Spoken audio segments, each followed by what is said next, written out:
The meeting will please come to order. Hello, everyone who has joined us virtually, and especially those of you who have joined us in council chambers. My name is Trippy Congo, President of Wilmington City Council.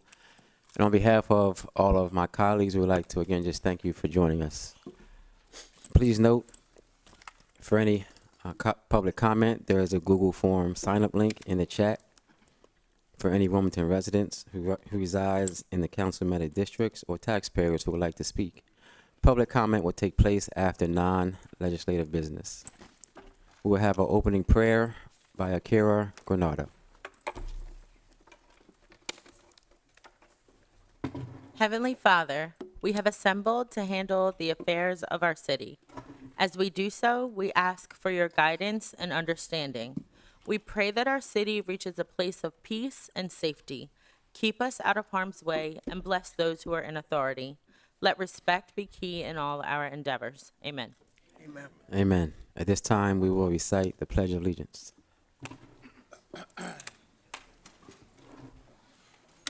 Pledge allegiance to the flag of the United States of America and to the republic for which it stands, one nation, under God, indivisible, with liberty and justice for all.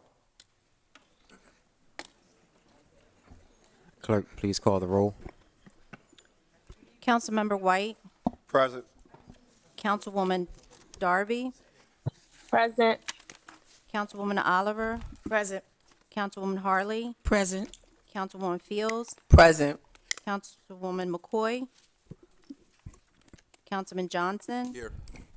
Councilman Field, Councilwoman Cabrera, Here. Councilman Mills, Present. Councilman Spadola, Present. Councilwoman Bracy, Present. President Congo. Here. 12 present and 1 absent. We have the reading of the minutes of the previous meeting. May 4th, 2023, City Council met on regular session with remote participation in the above date at 6:48 p.m. President Ernest M. Congo II presiding, along with the Youth President Jaden Davis. The opening prayer was done by Akira Granado, Deputy City Clerk. The Pledge of Allegiance was recited by City Council. I move the minutes be accepted as written. Second. It's been properly moved and second that the minutes be accepted as written. On the question, all in favor signify by saying aye. Aye. Any opposed? Motion carried. This time we'll have our committee reports. May 8th, 2023, President, members of Council, City of Wilmington, ladies and gentlemen, we, your Finance and Economic Development Committee, met by anchor location and remote participation to was referred substitute number 1 to ordinance number 23014 entitled, an ordinance to amend chapters 4, 5, and 12 of the Wilmington City Code to increase certain fees. I've given this substitute ordinance careful study and recommend council vote on it accordingly. Respectfully submitted, those members present: Councilman Johnson, Councilwoman Harley, Councilwoman Bracy, Councilman Field, Councilwoman Oliver, Councilman Spadola, and President Congo. I move the committee report be received, recorded, and filed. Second. It's been properly moved and seconded that the committee report be received, recorded, and filed. On the question, all in favor signify by saying aye. Aye. Any opposed? Motion carried. May 8th, 2023, ladies and gentlemen, we, your Finance and Economic Development Committee, met by anchor location and remote participation to whom was referred ordinance number 23019 entitled, an ordinance to amend Chapter 45 of the City Code to establish a permanent water utility assistance program. I've given this ordinance careful study and recommend council vote on it accordingly. Respectfully submitted, those members present: Councilman Johnson, Councilwoman Harley, Councilwoman Bracy, Councilman Field, Councilwoman Oliver, Councilman Spadola, and President Congo. I move the committee report be received, recorded, and filed. Second. It's been properly moved and seconded that the report be received, recorded, and filed. On the question, all in favor signify by saying aye. Aye. Any opposed? Motion carried. I'd like to recognize Councilmember McCoy. So noted. May 8th, 2023, we, your Finance and Economic Development Committee, met by anchor location remote participation to whom was referred ordinance number 23020 entitled, an ordinance to amend Chapter 45 of the City Code to require establishment of water, sewer, and stormwater rates and charges 4 consecutive 3-year periods. Have given this ordinance careful study and recommend council vote on it accordingly. Respectfully submitted those members present: Councilman Johnson, Councilwoman Harley, Councilwoman Bracy, Councilman Field, Councilwoman Oliver, Councilman Spadola, and President Congo. At this time, I move for the committee report to be received, recorded, and filed. Second. It's been properly moved and seconded that the report be received, recorded, and filed. On the question, all in favor signify by saying aye. Aye. Any opposed? Motion carried. May 15, 2023, we, your Finance and Economic Development Committee, met by anchor location remote participation to whom was referred ordinance number 23009 entitled, an ordinance establishing a rate of taxation on real property and a taxable property of public utilities for the fiscal year beginning on July 1, 2023, and ending on June 30 of 2024. I've given this ordinance careful study and recommend council vote on it accordingly. Respectfully submitted those members present: Councilman Johnson, Councilwoman Harley, Councilwoman Bracy, Councilman Field, Councilman Spadola, President Congo, and absent with leave, Councilwoman Oliver. At this time, I move for the committee report to be received, recorded, and filed. Second. It's been properly moved and seconded that the report be received, recorded, and filed. On the question, all in favor signify by saying aye. Aye. Any opposed? Motion carried. May 15, 2023, we, your Finance and Economic Development Committee, met by anchor location remote participation to was referred ordinance 23010 entitled, an ordinance to adopt a capital program for the 6 fiscal years 2024 through 2029 inclusive. Have given this ordinance careful study and recommend council vote on it accordingly. Respectfully submitted those members present: Councilman Johnson, Councilwoman Harley, Councilwoman Bracy, Councilman Field, Councilman Spadola, President Congo, absent with leave, Councilwoman Oliver. At this time, I move for the committee report to be received, recorded, and filed. Second. It's been properly moved and seconded that the report be received, recorded, and filed. On the question, all in favor signify by saying aye. Aye. Any opposed?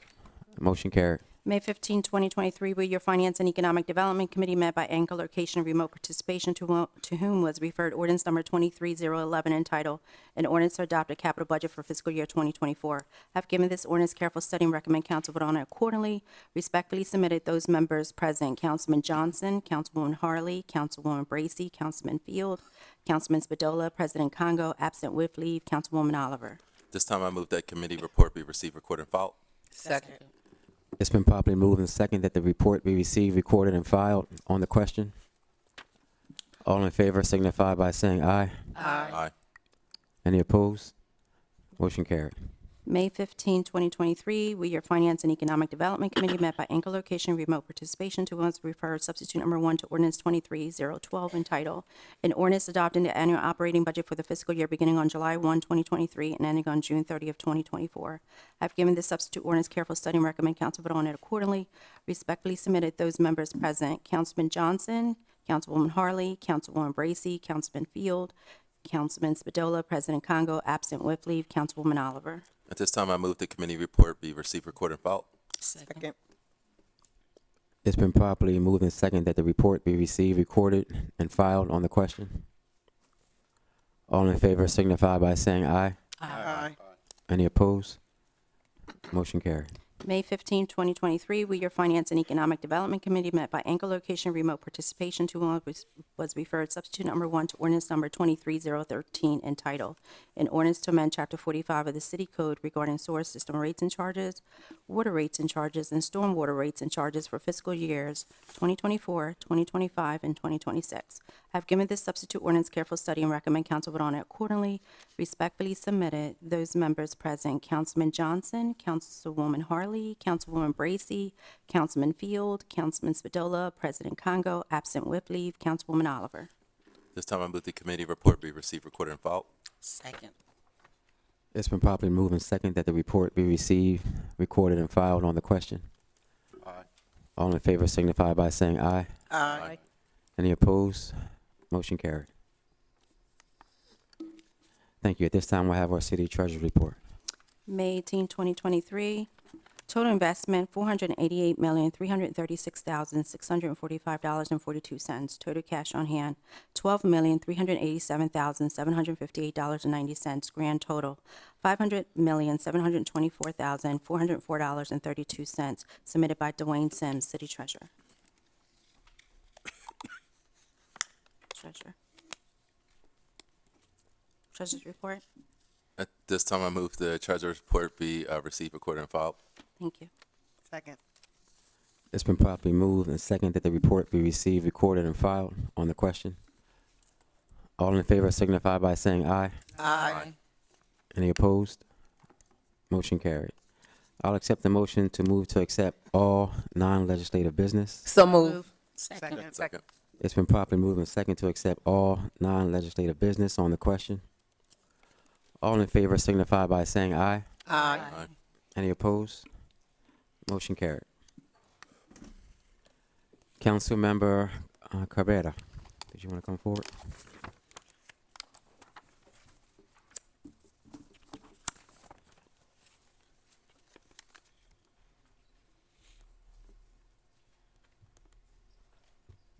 Good evening. I'm very excited to start the evening off with recognizing something that is so much fun and has brought us a little bit of national attention right here in Wilmington, Delaware. So at this time, I would like to bring up Mr. Tyler Severance, the yo-yo man and yo-yo champ, along with our local yo-yo winners. Who would know that today was going to be a yo-yo kind of an evening?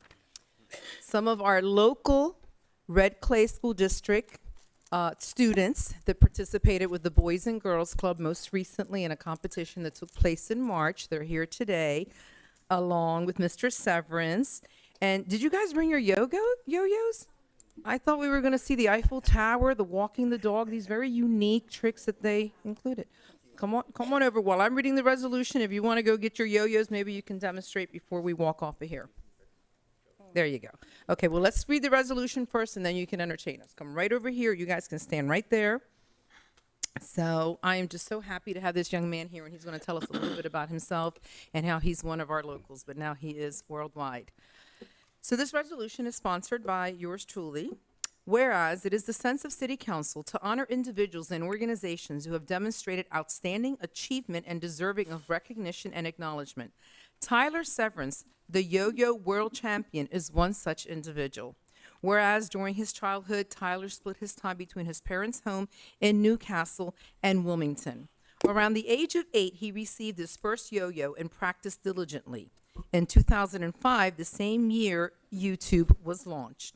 Tyler got serious about his yo-yo. He would watch YouTube videos from all over the world, and it opened new possibilities for him. And whereas Tyler saw yo-yo as an escape, he spent more than 400 hours mastering his yo-yo. In 2007, he won the title National and World Championship, all with a $20 yo-yo. Tyler now runs his own yo-yo manufacturing company called Recess International. He also gives back to the community with over 100 yo-yo programs in the Mid-Atlantic region, including the Red Clay Consolidated School District, the Boys and Girls Clubs of Delaware, and several local after-school programs. And whereas Tyler loves and gives special attention to children in underserved schools, which reminded him of his childhood. His hope is that, like him, yo-yo can affect these youth in a positive way, teaching life skills such as patience, resilience, focus, and never give up. He recently held a workshop and competition for local students to display their skills. Now, therefore, be it resolved by the Council of the City of Wilmington that this council is pleased to recognize the yo-yo world champion Tyler Severance for his time, patience, and the gift he gives to all the children he touches. The council also commends the local participants in Tyler's yo-yo workshops for all their hard work and effort. So with that, I will bring Tyler to say a few words.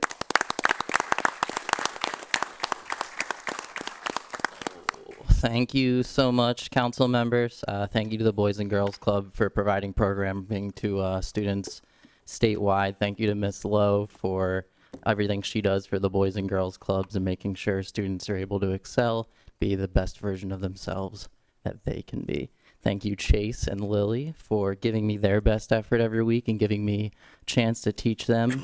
And I'm very fortunate to be able to have fun with my public service and while also providing a benefit to students. So I just want to thank all public service people who don't unfortunately get to have fun all the time with their public service and all the sacrifice that they make to do everything that I'm able to do possible. So thank you everyone again.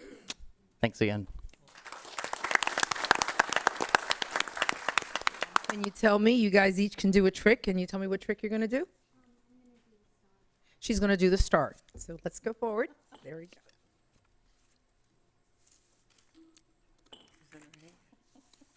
Very good. So we can see you. Yeah, you can do it. What are you going to do? The Eiffel Tower. We're going international here with yo-yos.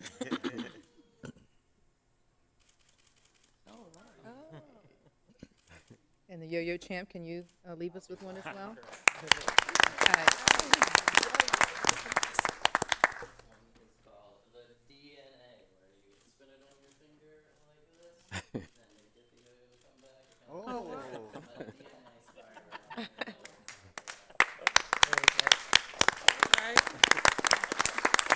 I also want to mention that Mr. Severance, with his six-digit money that he's making right now, this money that he's making, he gives so much to the community, and he's someone that grew up in challenging circumstances. So anybody can do it. You can put your mind and set your heart to doing something that you love and enjoy.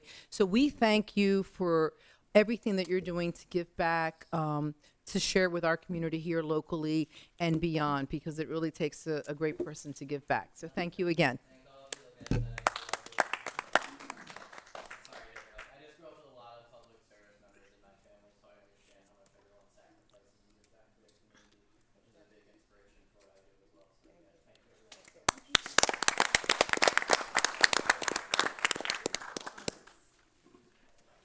Councilmember Oliver, did you want to come forward?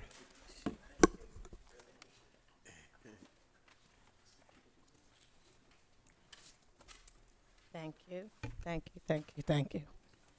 Okay, I would like to acknowledge the Zuku organization first.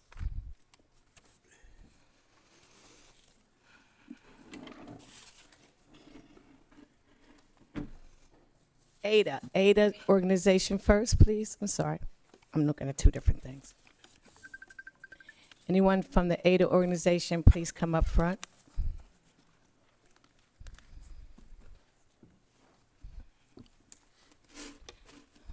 Come on up here, please. Over here.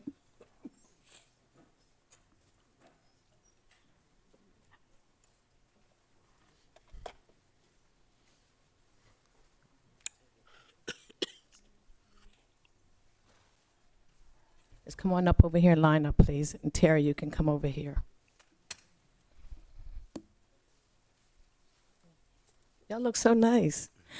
Before we get started, I'd like to let y'all know my Aunt Ruth, who was very active with this organization, so this is dear to my heart. Ruth Cone, yes, Ruth Cone, yes, yes, yes. Okay, I'm not going to read the whole resolution because we have a lot to do tonight. City Council, tonight is our budget.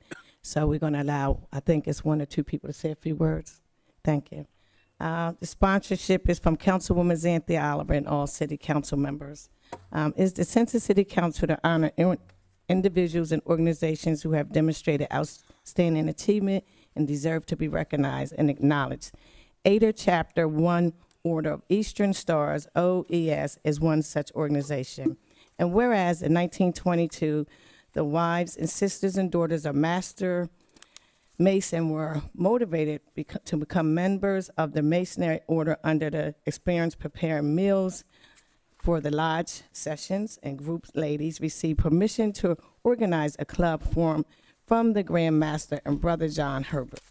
And whereas at the meeting with members, Deborah Grand Chapter, Commonwealth of Pennsylvania, and the club was granted in March of 1922, these ladies were later initiated in the Order of Eastern Star under the leadership of First Worthy Warren Sister Ellis Corbett, the First Worthy Matron Brother George Holliday, and chapter selected building on the 9th and Orange Street. Oh, right on 9th and Orange for the first meeting. Now there be resolved by the City Council, City of Wilmington, the council is pleased to commend the ADA Chapter 1 for over a century of service. We would also like to congratulate the dedicated leaders, Sister Yvonne Dixon. You can, and Terry, I want to thank you for always pressuring me every time I see you about this. But I'm going to let whoever's supposed to speak first say a few words. Good evening. Good evening. Hello. I'm Sister Terry A. Bruton. I'm a past matron of Ada Chapter Number 1. Like Councilwoman Oliver said, I've been trying to get this done for last year, but due to COVID, we couldn't do it, so we got it done now. Sister Oliver read basically some of most of the history as far as when we got started, but currently, the Grand Master of the state of Delaware, Honorable Isaac Mars, and the Grand Matron and Grand Patron, Sister Marcia Perry, and Brother Frederick Norman, are members of Ada Chapter Number 1. Unfortunately, they had to be in New Orleans for the conference of Grand Masters and Grand Matrons and Grand Patrons. That's why they're not here with us. But we do have past Grand Worthy Matron Sheila Marlowe with us. And we have another past matron, and of course the worthy matron and our worthy patron, Ronnie Brown. Like Sister Oliver said, her aunt was one of the pillars when I came in, and I've been in 22 years this year. And Sister Ruth M. Combe, she was one of my advisors. And just a brief story, she tried, we always have a 5-point T. And when I was chairman of the program, I wanted to have a prayer breakfast. And she would say 5-point prayer breakfast. And I would say, if you say she would say 5-point T. And I said, if you would say 5-point prayer breakfast, it'll work. And eventually it worked. We got her to relax and let us do what we wanted to do. And once it was over and it was a success, she did acknowledge us younger girls that had come in to let us kind of do our ideals, because change works. But anyway, thank you for this opportunity. And thank you.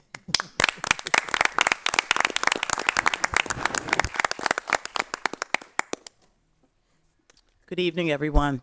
My name is Yvonne Dixon, worthy matron of Ada Chapter Number 1. And we would just like to thank the Wilmington City Council for honoring us for our 101 years, which is very special to us. It's really a milestone, and we really appreciate the time that you gave to us today. Thank you.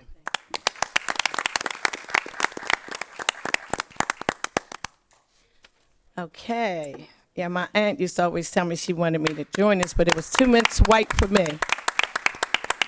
Congratulations. I want Swaka. Yeah, I'm gonna take my sash off. Okay, go ahead. Oh, she got to change. This is a whole nother organization. Ms. Dixon is, I guess I would say, the president of both of them, so she has to take off her and put on her hat. Swaka. You ladies really look nice, and that's good y'all keeping this going on. I used to tell my aunt she go to so many meetings. Imagine me trying to be in that now. My goodness, they just carry me out.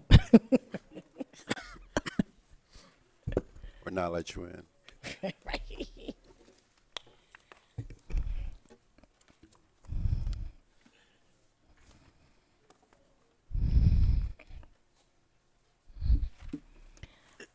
It's always a pleasure to see Representative Herman Holloway in the House. It's always a pleasure.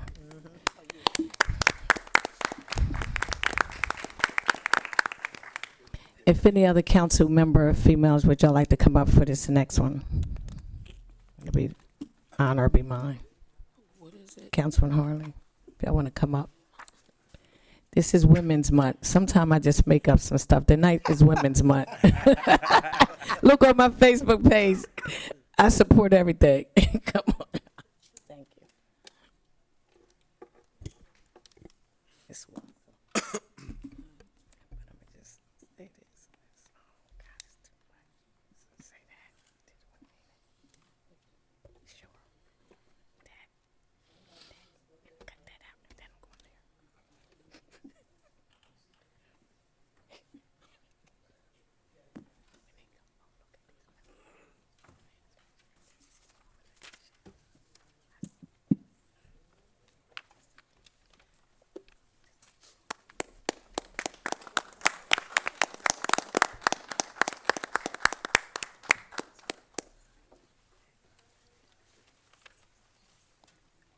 Y'all remind me of my mom. What I tell you.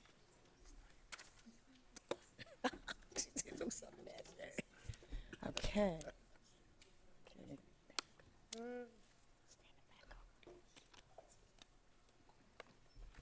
Okay, this organization is called SWACA. Did I say it right? Court number 54, the oasis of Wilmington, the desert of Delaware. Good evening, I bring you greetings. You may continue. Thank you. Woo! Don't play with them. I wouldn't get no trouble with you. Thank you. Okay. Sponsorship, Councilwoman Xanthi Alvar, along with all city council members. It's the Census City Council to honor individuals and organizations who have reached a significant milestone and are deserving of recognition and acknowledgement. SWACA Court number 54 is one such organization celebrating 101 years. And whereas SWACA Court 54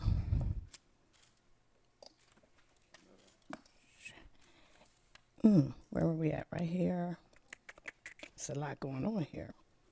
Okay. For over the last 110 years, Court 54 has done just as they have stated. Currently involved in local outreach programs, which includes St. Andrews, Matthew's Church, Terry Matthew's Church, Terry's Children, Mary Mother Hope, Alfred I. DuPont, Ronald McDonald House, and some of the SWACA Court number 54 charities initiative includes Sickle Cell Foundation, March of Dimes, National Association of Advanced of Colored People, NAACP, the United Negro College Fund, UNCF, and American Cancer Society, which they have donated over $18,000.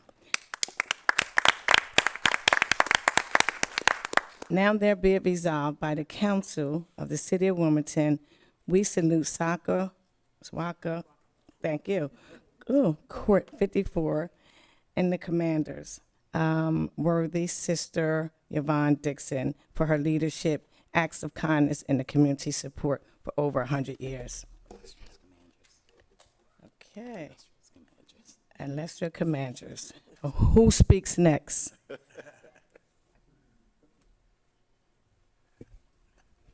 Good evening. Good evening. Seeing as though our great sister here has read part of our history, I won't read all of it. Swarthmore Court 54 is a constituent body of the Imperial Court Daughters of Isis, which is an auxiliary of the ancient ancient Arabic nobles of the Mystic Shrine of North and South America in its jurisdiction. The purpose of the fraternal order is to unite relatives of members of ancient Egyptian nobles in a common bond of friendship, charity, and benevolence. The history of Swarthmore Court number 54 began December 6, when a group of ladies and gentlemen met in Wilmington, Delaware to form a club with the hopes of becoming a court. Swarthmore Court was originally called Arabia Court, received their charter in 1922. In 1946, an edict passed by the ancient Egyptian Arabic noble of the Mystic Shrine of North and South America and its jurisdictions that all courts would use the same name as their temples. And at that time, Swarthmore Court became Swarthmore Court instead of Arabia Court. Our counterpart, Swarthmore Temple number 60, will celebrate its 110th year this August. Swarthmore Court 54 is proud of the daughters and nobles who laid the foundation for them to build upon. They continue the legacy of excellence which established early in their history. They strive to meet the needs of the community by supplying support and leadership. We salute each illustrious commanders for their leadership and acts of kindness during their administration. To date, we have had 81 actual past commandresses have served Swarthmore Court and 9 honorary past commandresses. We also have 4 honorary past imperial commandresses. Each has made a significant contribution to the history of Swarthmore Court.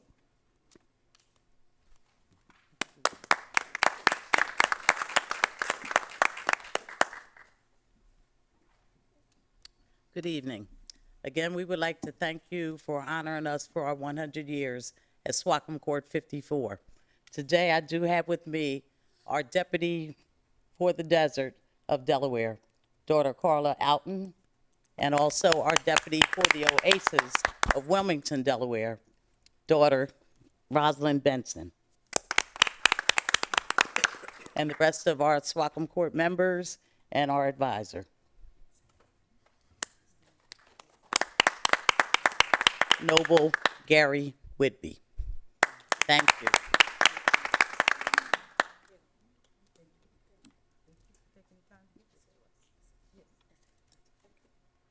That would be all. Thanks a lot. Here you go. Y'all really look nice. Congratulations on your 100 and something years. Y'all can go back. Thank you so much.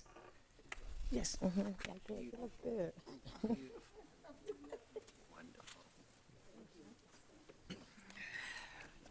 We also have resolutions of recognition from Councilmember Nathan Field, a posthumous recognition for Thomas Garrett.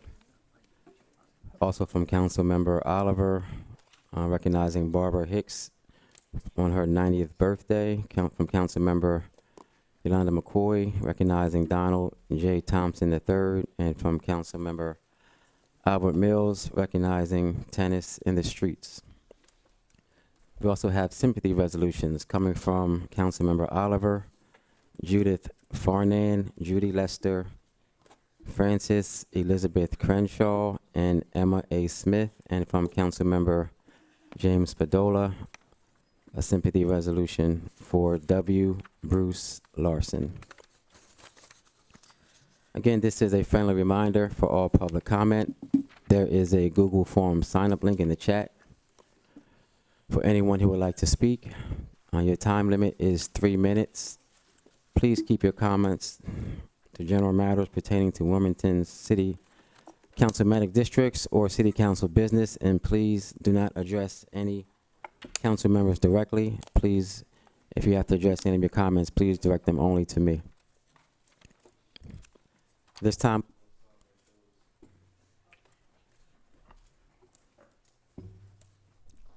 testing. At this time, we will start with those who have signed up who are in council chambers, beginning with Abdullah Bey and Dwight L. Davis.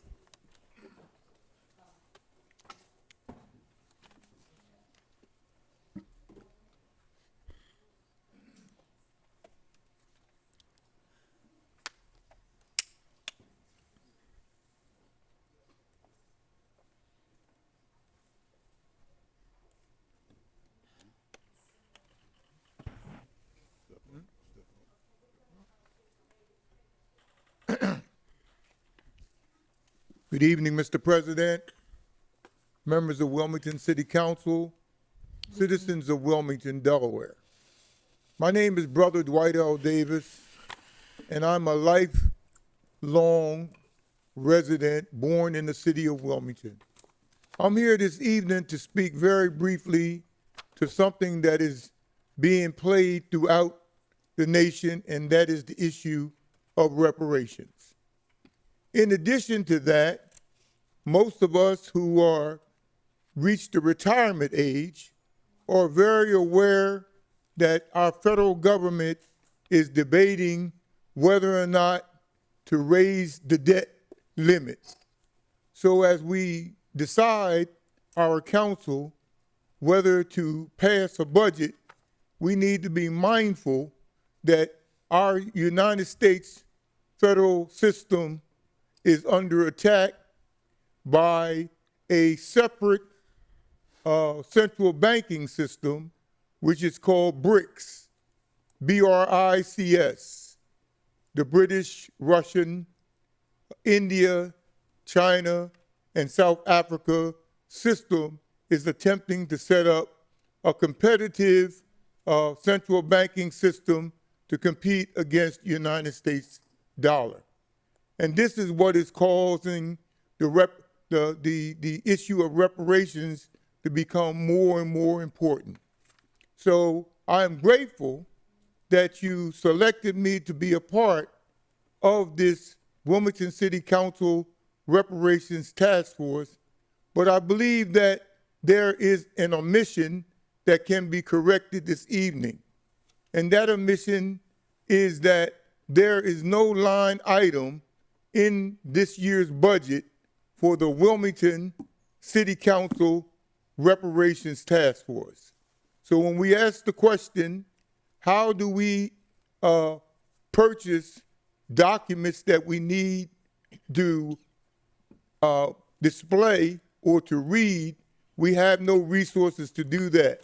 And if we ask a basic question of how do we just make a sandwich and a generic Coke available to those that volunteer our time, we do not have the resources to do that. So I ask you to consider a small nominal budget for the Wilmington City Council Reparations Task Force, and I think that that dollar amount could be anywhere from $50,000 to $100,000. Thank you, and have a blessed night. Thank you. Brother Abdullah Bey. Evening, family, City Council, Brother Tripley. Again, I'm here as usual, drug and alcohol mental health.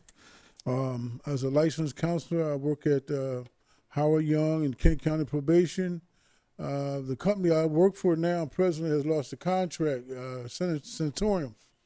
What I'm seeing is DOC has found someone who can do the same job for less.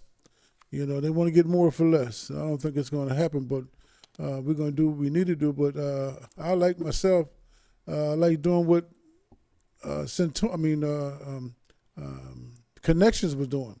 Connections was doing something in the community. Here, you have to go to prison or get drug and alcohol treatment. You know, my forte on that is let's keep people in the community, get them the help they need. Not only that, once they get released, a lot of them are homeless. You know, and that's a big issue here in Delaware, but also to have them come back as mentors, volunteers, and possibly employees.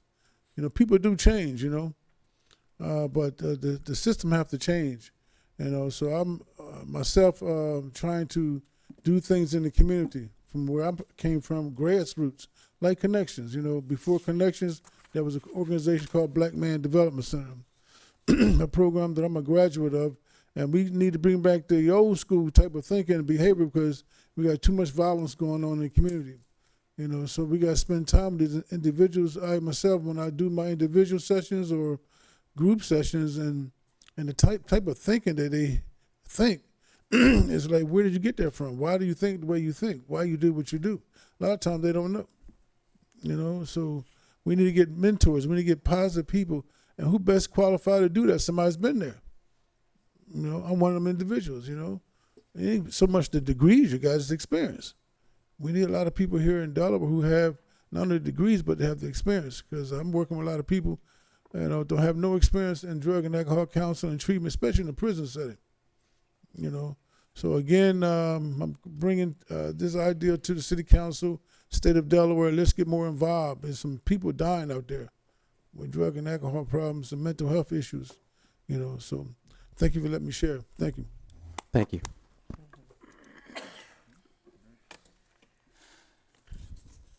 There was someone who signed up for public comment, but unfortunately I can't read your name.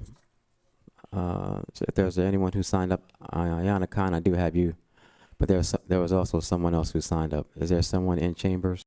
Yes. Herman Holloway?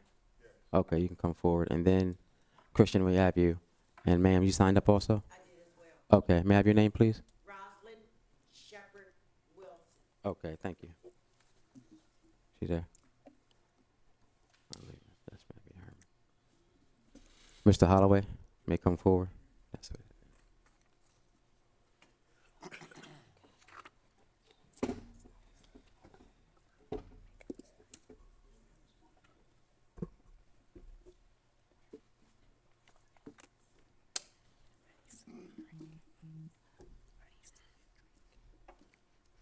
Apologize for that scribble. Old man arthritis has attacked as I get older.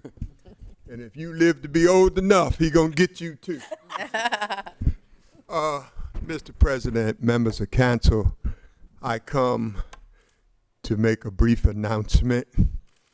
I have worked since April the 12th when the young man, Billy Burton, stabbed himself severely and then was shot by a Wilmington police officer, rushed to the hospital, and took us almost 3 weeks to go through the governor and Department of Corrections, everybody to find out, was he alive or dead? They wouldn't let his parents in to visit him, and it got to be a mess till I had to jump up and down on my TV show and threaten to call a press conference before we were able to get the proper information.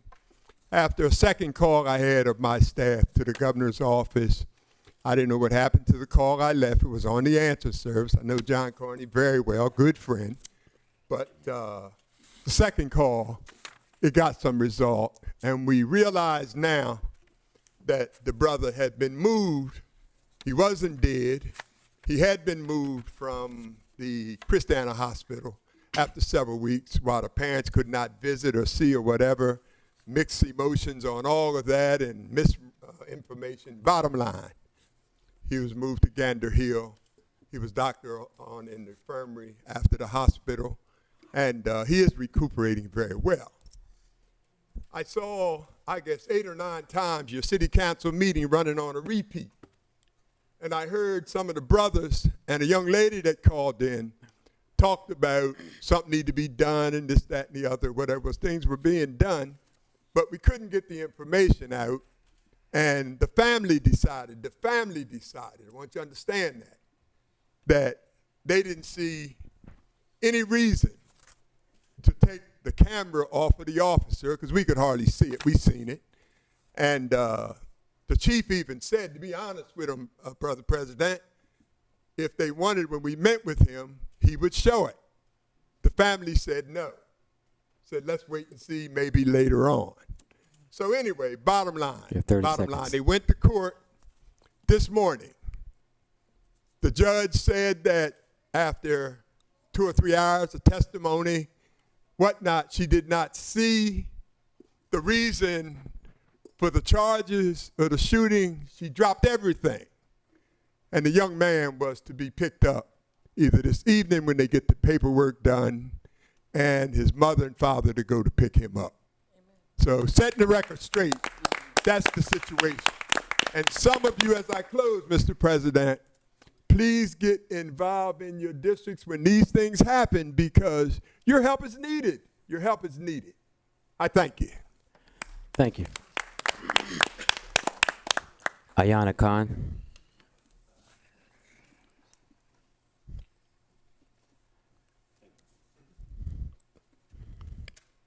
Please watch your step as you step up to the podium. Again, your time frame is 3 minutes, and if you look to your right on a monitor, you'll be able to keep track of your time.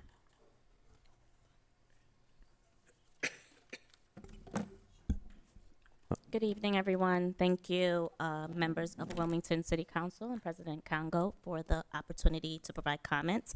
My name is Ayana Khan, and I am the founding president of the Delaware Black Chamber of Commerce, located in the 4th District. And I'm here today to basically oppose the increase of the business license fees for City of Wilmington businesses. I'm representing 596 members of the chamber, 78% of which are micro and small businesses, primarily Black businesses. So we all know that the economy is in duress right now, and as we speak, the federal government is at risk for defaulting on the national debt. So we definitely need fiscal responsibility on all levels of our government, and we need responsible policies that are actually pro-small business. So we know that small businesses make up the economy right here in the state of Delaware. Over 230,000 small businesses employ folks here in our state, and that's a fact. So the proposed 70% increase for the business license fees is going to make it harder to open a business here in the city. It's going to affect the businesses that are already existing, and it's going to increase the cost of doing business, and that cost is going to transfer over to the consumers, right? So it's going to make prices higher for products and services that we need. So not all businesses are created equal, right? Black businesses have specific challenges and hardships, and they're not quite out of the clear when it comes to post-pandemic hardships. So we need policies, again, that are pro-small business and policies that will actually stimulate the economy. And this increase is not going to do that for these businesses. The 70% is way too high for these businesses. And they have voiced their opinions and their oppositions to me. Unfortunately, they couldn't be here tonight, so I'm here to represent those folks. So we want to make it easier for them to do business in the city and to reduce the barriers and the entry into business, and policies that make it easier for local entrepreneurs to deliver goods and services here locally. Thank you. Thank you.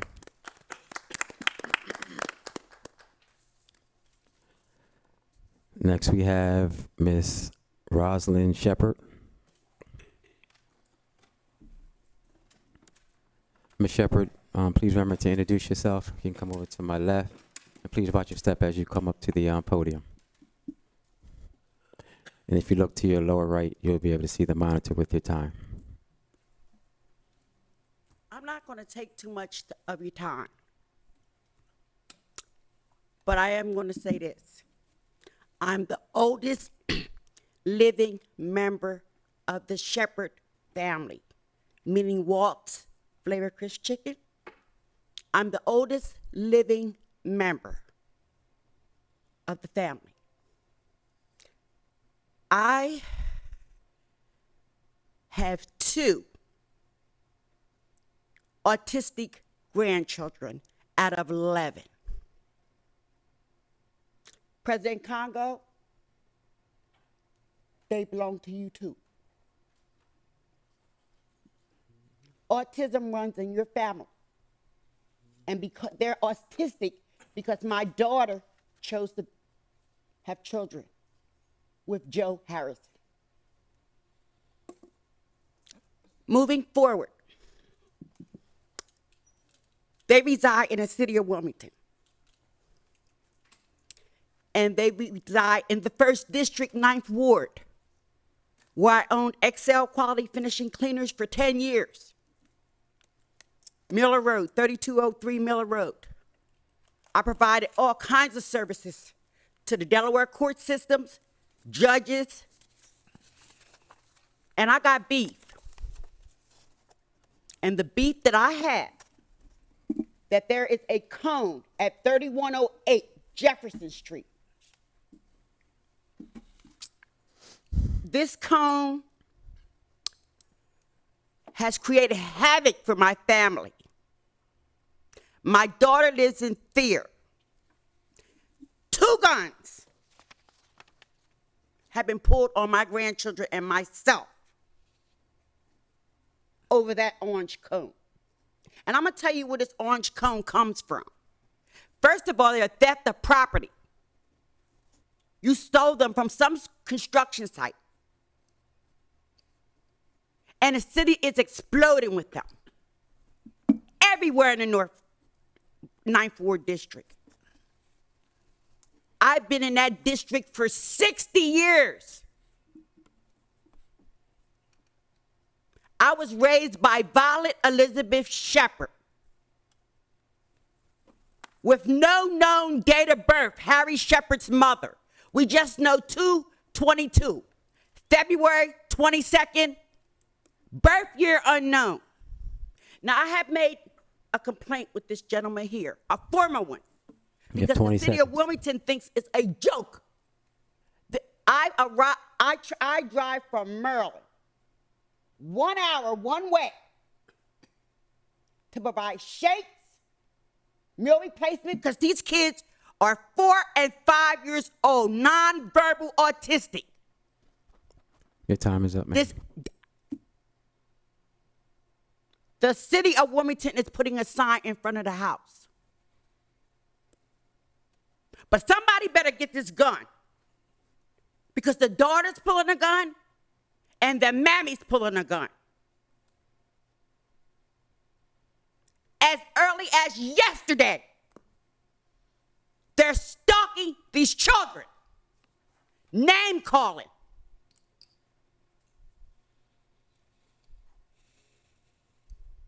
I pick them up every day from Bright Blooms, Philadelphia Pike. Why do I need a police escort?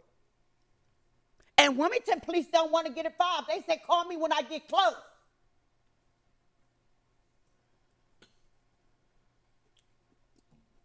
I'm going to get the kids. You better get the guns. Thank you. And I'll be there every day at 5:30 to drop them off. You get them guns, and he's going to help. Thank you. Don't thank me. Next, we have Deacon Don't thank me, Earl Tate. because this is what I do. Yes, ma'am. You better do something. That's Yes, ma'am. what you better do, Mr. President. Because they autistic and guns are you. Careful who you breed with. Point of order. Have a nice day. Thank you, Deacon Tate. Please watch your step as you come up to the mic.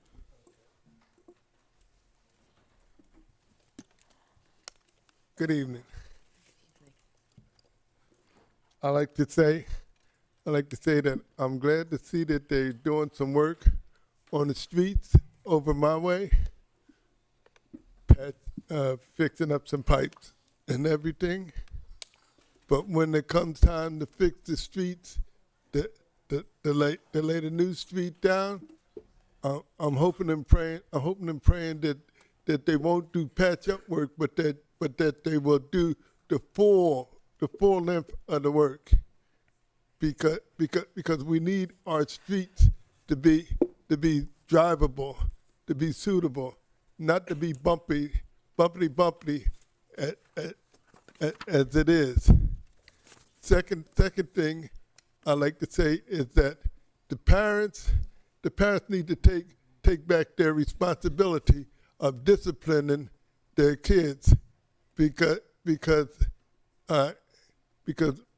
one night not too long this week, I heard a lot of kids outside from ages 2 to 12 outside late at night when it was dark, and I said to myself, where are the parents? Where are they at? Why don't they take the discipline back that belongs to them? Because they are our responsibility. So we got to raise them. We got to raise them right. And if we don't raise them right, they're gonna go off somewhere and do something wrong. And like I like to finish it with this. Hey, you, the generation I'm talking to. You, these young kids are looking up to you, because you are the one that's supposed to be setting up the line for them to follow. But if you walk around with your pants hanging down, with your shoes untied, dressed like Hobo Joe, and have every word coming out of your mouth that is not clean,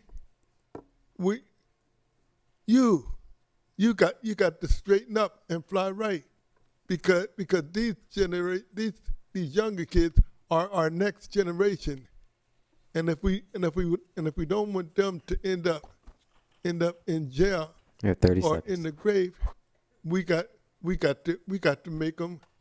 We got to set a good example for them. So you're the one. That's all I got to say. Thank you. Thank you. Next, we have Ms. Christian Waller.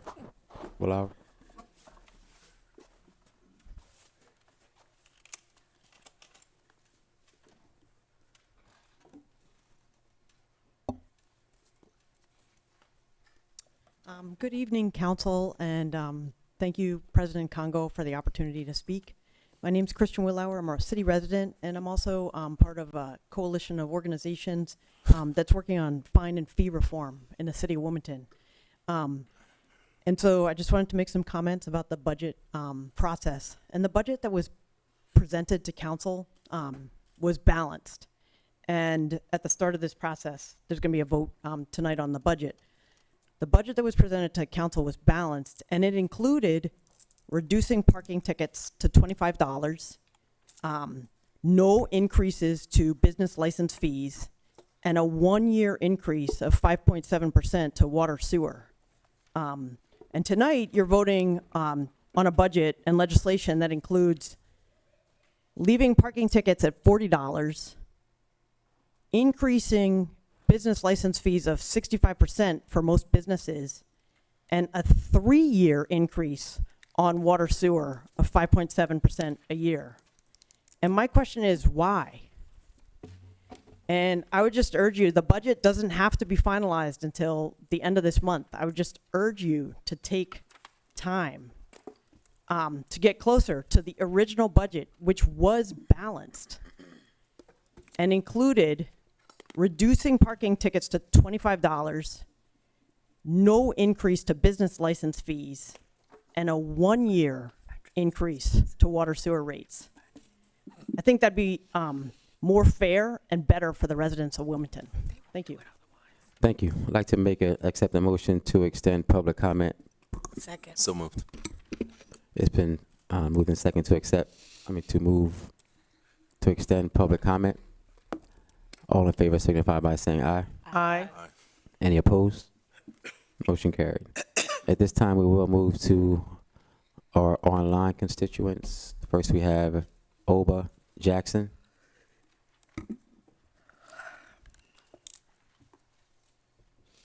Oba Jackson, are you still with us? WITN, do you see Oba Jackson still online?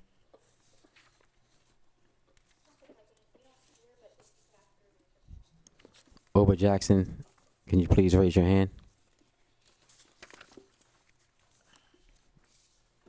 Okay, we'll circle back. Next, we have Jamila Davy.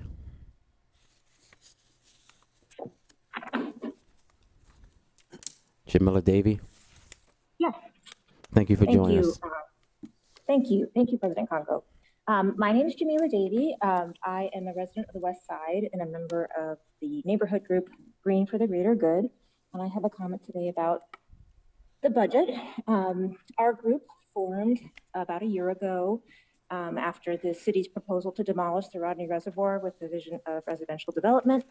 At that time, we came together with the goals and mission of keeping the site public, safe, and green, keeping it as a public asset, keeping it a green space for our community, and additionally, creating a future where all residents could enjoy its use because the reservoir is currently fenced off to most of our community. And so it's been a journey that we've been on.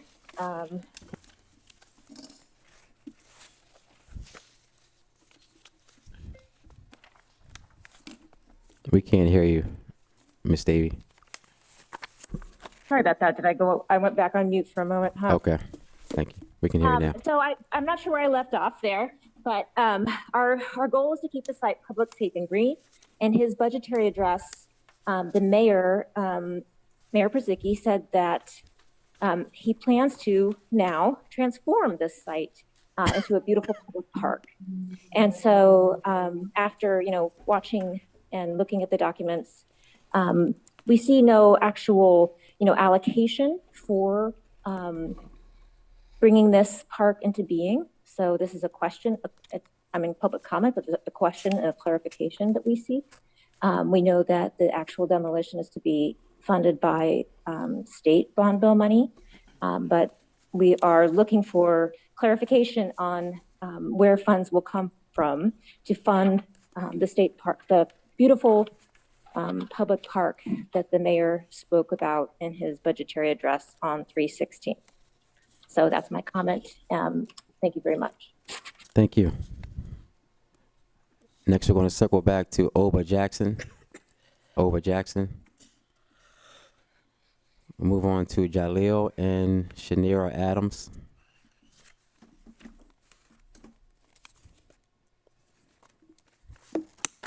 Jaleel and Shanira Adams. Are you able to see them? WITN.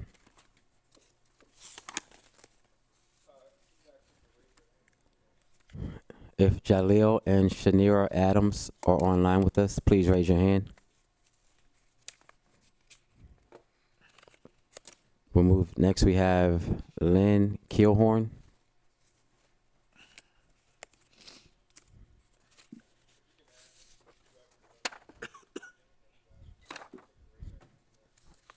Lynn Keelhorn, if you're with us still, can you please raise your hand?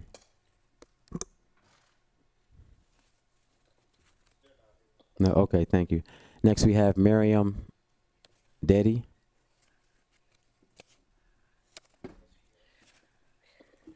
Thank you for joining us. Please introduce yourself. Hi, my name is Miriam Dede.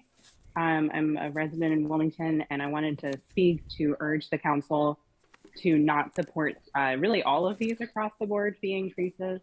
But tonight, I just wanted to focus on one in particular, which is the increase to water and sewer user fees.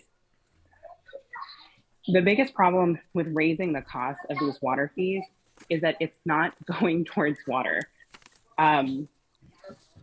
Water is a necessary resource and it should be affordable for everyone in Wilmington. And yet there are loads of water shutoffs happening around the city every year. Increasing the cost of water and sewer is going to mean more shutoffs, and it's completely unnecessary. My understanding, sorry, I didn't hear that in the background. Wilmington needs to fix the water and sewer budget first. He's okay. Needs to fix the water and sewer budget first. Wilmington spends $7.5 million to pay the city finance department expenses every year, and that's totally unconnected to water. Water and sewer should not be a way for the city to be making money off the backs of its poorest residents. There are other ways for us to make money, and this is not the way. I don't support the city raising this fee or any of the fees that it's currently considering because it's bad. It's a bad fiscal policy. It's a bad business policy. And frankly, it's immoral and cruel.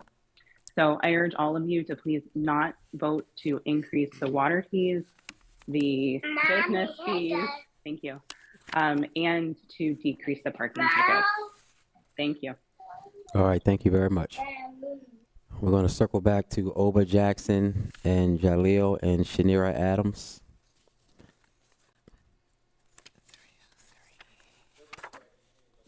Okay, and neither is Lynn Keelhorn.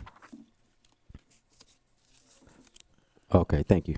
Danielle Covington in council chambers, you may come up, please.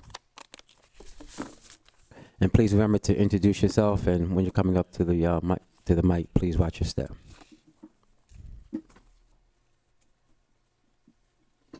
Good evening, everyone. My name is Danielle Covington. I am a small business owner in the city of Wilmington. We have a small trucking company, Hauler Boys LLC, and I would like to oppose the 70% increase for the business licensing fee. Thank you. Thank you very much. Thank you for joining us. And I believe that is everyone for public comment. As always, we welcome you to come down to council chambers or to join us virtually for public comment at all of our council meetings. At this time, we will move to legislative business. Councilmember Johnson. Good evening, Mr. President. This evening, I would like to begin with agenda item 0288, substitute 1 to ordinance 23-014. Ordinance 23014, Agenda 0288, an ordinance to amend Chapters 4, 5, and 12 of the Wilmington City Code to increase certain fees. Mr. President, I move that be known as enacting clause of the ordinance and call for a yea nay vote. You have a substitute. Oh, sorry, it's substitute ordinance. Thank you. Substitute number 1 to ordinance number 23014, revision 1 to Agenda 0288, an ordinance to amend Chapters 4, 5, and 12 of the Wilmington City Code to increase certain fees. Mr. President, I move that be known as the enacting clause of the ordinance and call for a yea nay vote. Second.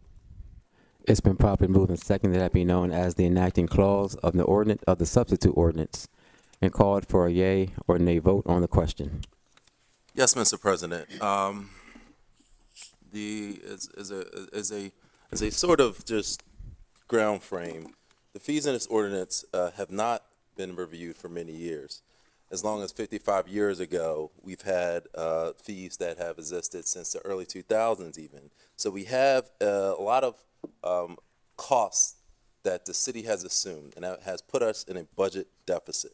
We have fees as low as $10 for certain items, and it's just time for us to become a modern city and move forward. When the city provides licensing, permitting, inspection, certificates, is assuring that the public businesses which provide services to the public are properly licensed and permitted. Further, we have revenue from this ordinance will look to plug the projected future budget deficits that we have in the upcoming fiscal years. To put it simply, the fiscal picture isn't pretty. And I challenge anyone that looks at the spreadsheet of the city to see workers not working in offices, to see the businesses that have left the city. And if you think the city does not have a budget deficit, please let me know. If you can find ways to create revenue, please let me know. But we have to stand up as leadership and do what's needed to move the city forward. The city is also, and this is an important point, asking the state of Delaware to step up for the first time in 20 years. We're looking for increased costs and fees, revenue from the state to help our struggling city. So we're doing the work in Dover and seeing and putting the necessary work in. And Dover is watching us and wondering, are we going to step up to the plate and do what we can before they come in to rescue us? The citywide legislation that we will be presenting is not the ordinance that was originally presented earlier 2 weeks ago. We have had we will have a floor amendment this evening, as there have been many conversations with council members in the city, council members and the public about ways we can improve the legislation. Namely, the legislation will be pushed back from an effective date of July 1st, 2023 to January 1st, 2024. Also, specifically for landlords, fees will be $100, will be decreased to $75, which we believe is a compromise. And this puts us in line square to match cities such as Allentown and Scranton. That's actually the fees that they have. This legislation also would contain a $5,000 cap on per unit fees, not only for entities that provide low-income housing, but also provide senior housing as well.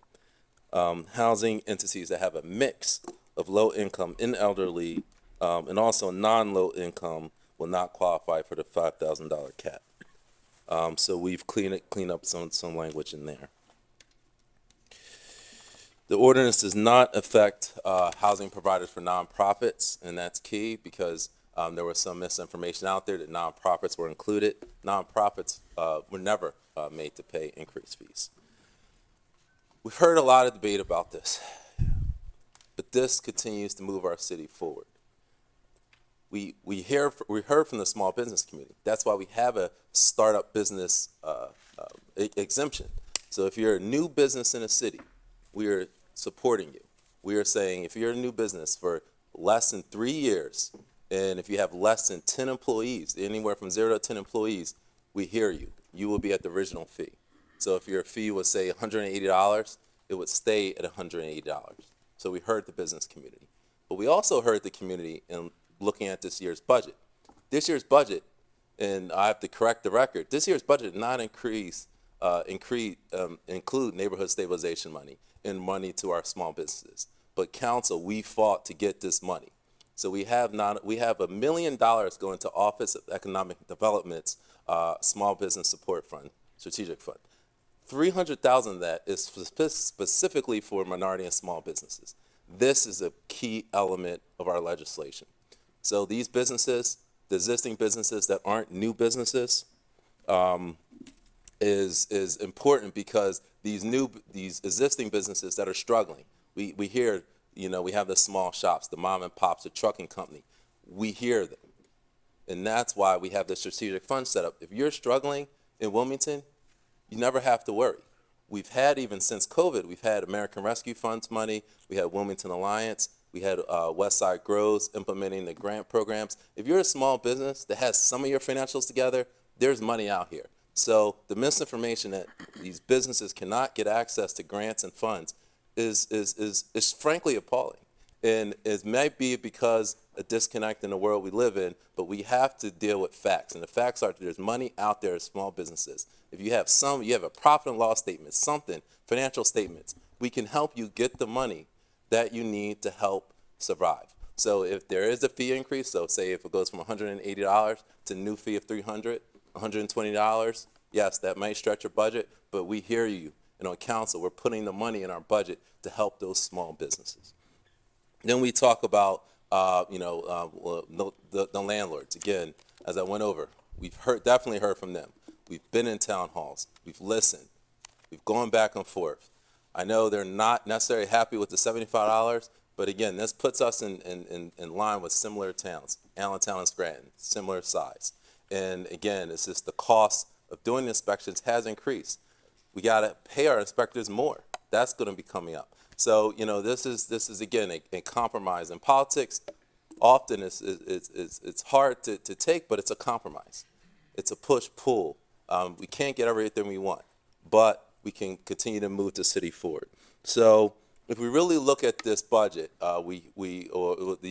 specifically the fee increase, is that they are reasonable, they are necessary, and also they were well thought for. And we certainly get that there might be some tweaks to implement this. That's why it's not going into effect until January 1st. So we're going to have a window. We're going to have some time, some buffer time to continue to talk to the stakeholders. And if we need to do tweaks, we can do it. We heard from business owners that we need a one-stop shop. This budget includes, the general fund budget includes legislate or a package to put the technology in place so we can improve our business and licensing permitting. Yes, we should have a website you can go to and do everything, the permitting, the zoning, pay everything. That's what we're working on. So we hear the community, we hear our shop owners, we hear everyone.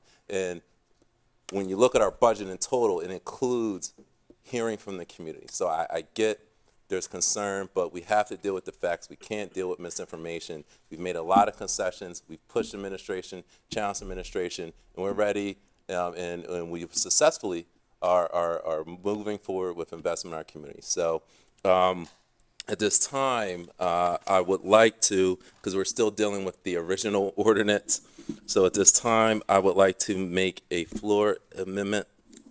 So move. Second. So I believe he has to do the amendment first before it's moved in second. Yes. Thank you. So the floor amendment amends substitute 1 to ordinance 23-014. It decreases the rental dwelling unit license fee from $100 per unit to $75 per unit. Clarifies that the rental dwelling unit license fee cap only applies if all the rental dwelling units owned by the licensee are used for low income or senior housing. It also adds that low income and senior will be defined by departmental regulations. And 4, it changes the effective date to January 1st, 2024. Mr. President, I would like to make a motion for the amendment at this time. So move. Second. And specifically, the text is on page 3 for the license. It's been first and seconded. Okay. On the amendment. All in favor signify by saying aye. Aye. Any opposed? Motion carried. And specifically, the amendment on page 3, the changes are the licensed rental dwelling unit found under classification financial real estate service. The first sentence currently reads $100 per unit unless the rental dwelling unit is used for low income or senior housing, in which the case fee should be $100 per unit, should not exceed a fee of $5,000. At the beginning of the sentence, please strike 100 and add 75. Between the words unless and the, add the word all. Between the words units and are, add the words owned by the licensee. Between the words be and per, strike the number 100 and add the number 75. Between the words a and fee, add the word total. So that the first sentence now reads $75 per unit unless all the rental dwelling units owned by the licensee are used for low-income housing or senior housing, in which the case fee should be $75 per unit, not to exceed a total fee of $5,000. On page 3 of the license, rental dwelling units found under the classification financial / real estate service, the second sentence currently reads, the Department of Land Use and Planning, License and Inspection and or Finance shall promulgate regulations establishing the procedures to determine the eligible cap fee. At the end of the sentence, after the word fee, add a comma in the words, including the definitions of low income and senior citizen. So that the second sentence now reads, the Department of Land Use and Planning, License and Inspection and or Finance shall promulgate regulations establishing the procedures and standards for eligibility for the cap fee, comma, including definitions of parentheses, low income, close parentheses, and senior citizen. And lastly, on page 11, section 4 currently reads, the substitute 1 to ordinance 23-014 shall become effective as of July 1st, 2023. Strike the date July 1st, 2023, and add July 1st, 2024. So that section 4 now reads, the substitute 1 to ordinance 23-014 currently becomes effective as of July 1st, 2024. Oh, January 1st, 2024.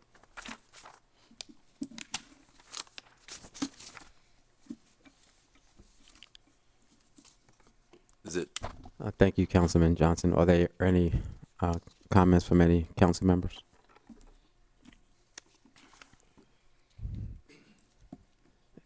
If not, clerk, please call for the roll. Council President Congo, just a point of clarity, if I could. Yes, So this yes, is strictly for the amendment to be made. Yes. So this is not a vote to actually enact it. This is just to lower the fine from 100 to 75, and then we'll debate that as a whole. Is that correct? This is the amendment. Just the amendment. This is voting on the legislate. We already voted on the amendment, right? Yes. Yeah, you're right. Go ahead, keep going, you're right. We already voted on the amendment. Mm-hmm. So if any council members have any comments, we can speak on those now. We can speak on that now. Okay. Am I correct, Marty? No, we're voting on the amendment. We didn't vote on it. No. No. Yes. Thank you. I think what happened was he was trying to move forward with his amendment, and then there was a motion made, seconded, before he completed his floor amendment. And there was a voice vote on that. So right now, where are we? We're still on the amendment. You're still on the amendment. You can either do a voice vote if you choose on the amendment. Okay. Or, So right now, we're voting on the amendment. yes. Okay. Only the If amendment. there's no questions, Okay, no questions from council members? all those in favor. All those in favor signify by saying aye. Aye. Any opposed? Amendment passed. And now we're going to go to on the question For the ordinance. for the ordinance As amended. as amended. Yes, thank you. Any council members have any comments for the ordinance as amended? Councilmember Spadola. Thank you, Council President Congo. Councilmember Johnson made some points that I agree with, made some points that I disagree with. I agree with him that the city has a dire financial picture, and, we need to be very conscious of revenue coming in, but also expenses going out. And that the leadership that he's referring to, I have not seen it on the expenses side. Specifically, the council budget that we are going to vote on has an increase of 20%, of $400,000.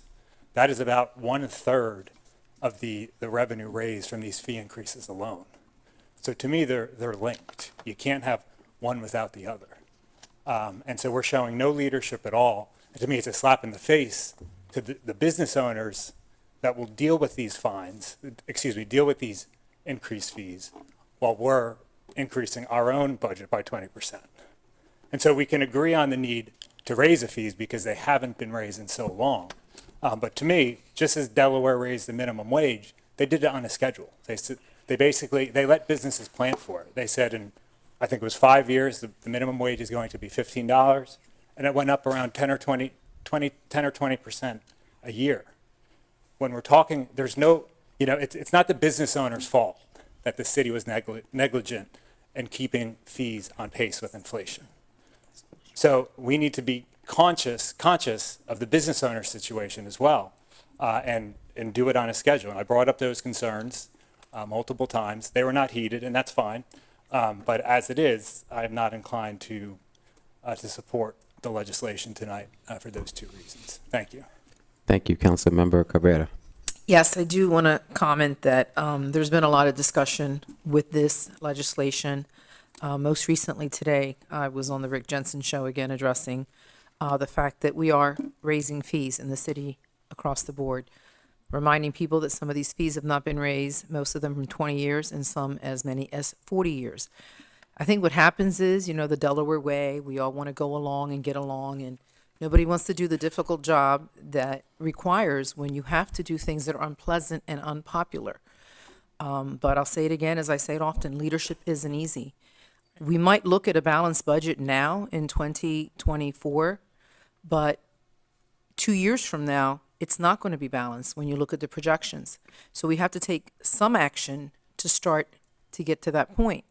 I know it's difficult. It's difficult to make these changes, but I just want to say that this council and a lot of these council members, we really beat this down. We talked here, there, we met, we try to find ways to address the small businesses, the micro businesses, how by raising the fees, how this will, could possibly hurt them. And, there's a provision was made for that.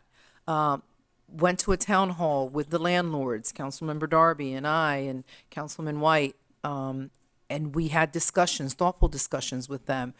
We heard from them. Some were for it, some were against it. The ones that were for it said that it is still less money to do that here in Wilmington than anywhere else, as long as they get the services that they want, the one-stop shopping, being able to register their businesses, and to do everything without having to come to the building and go up and down the stairs.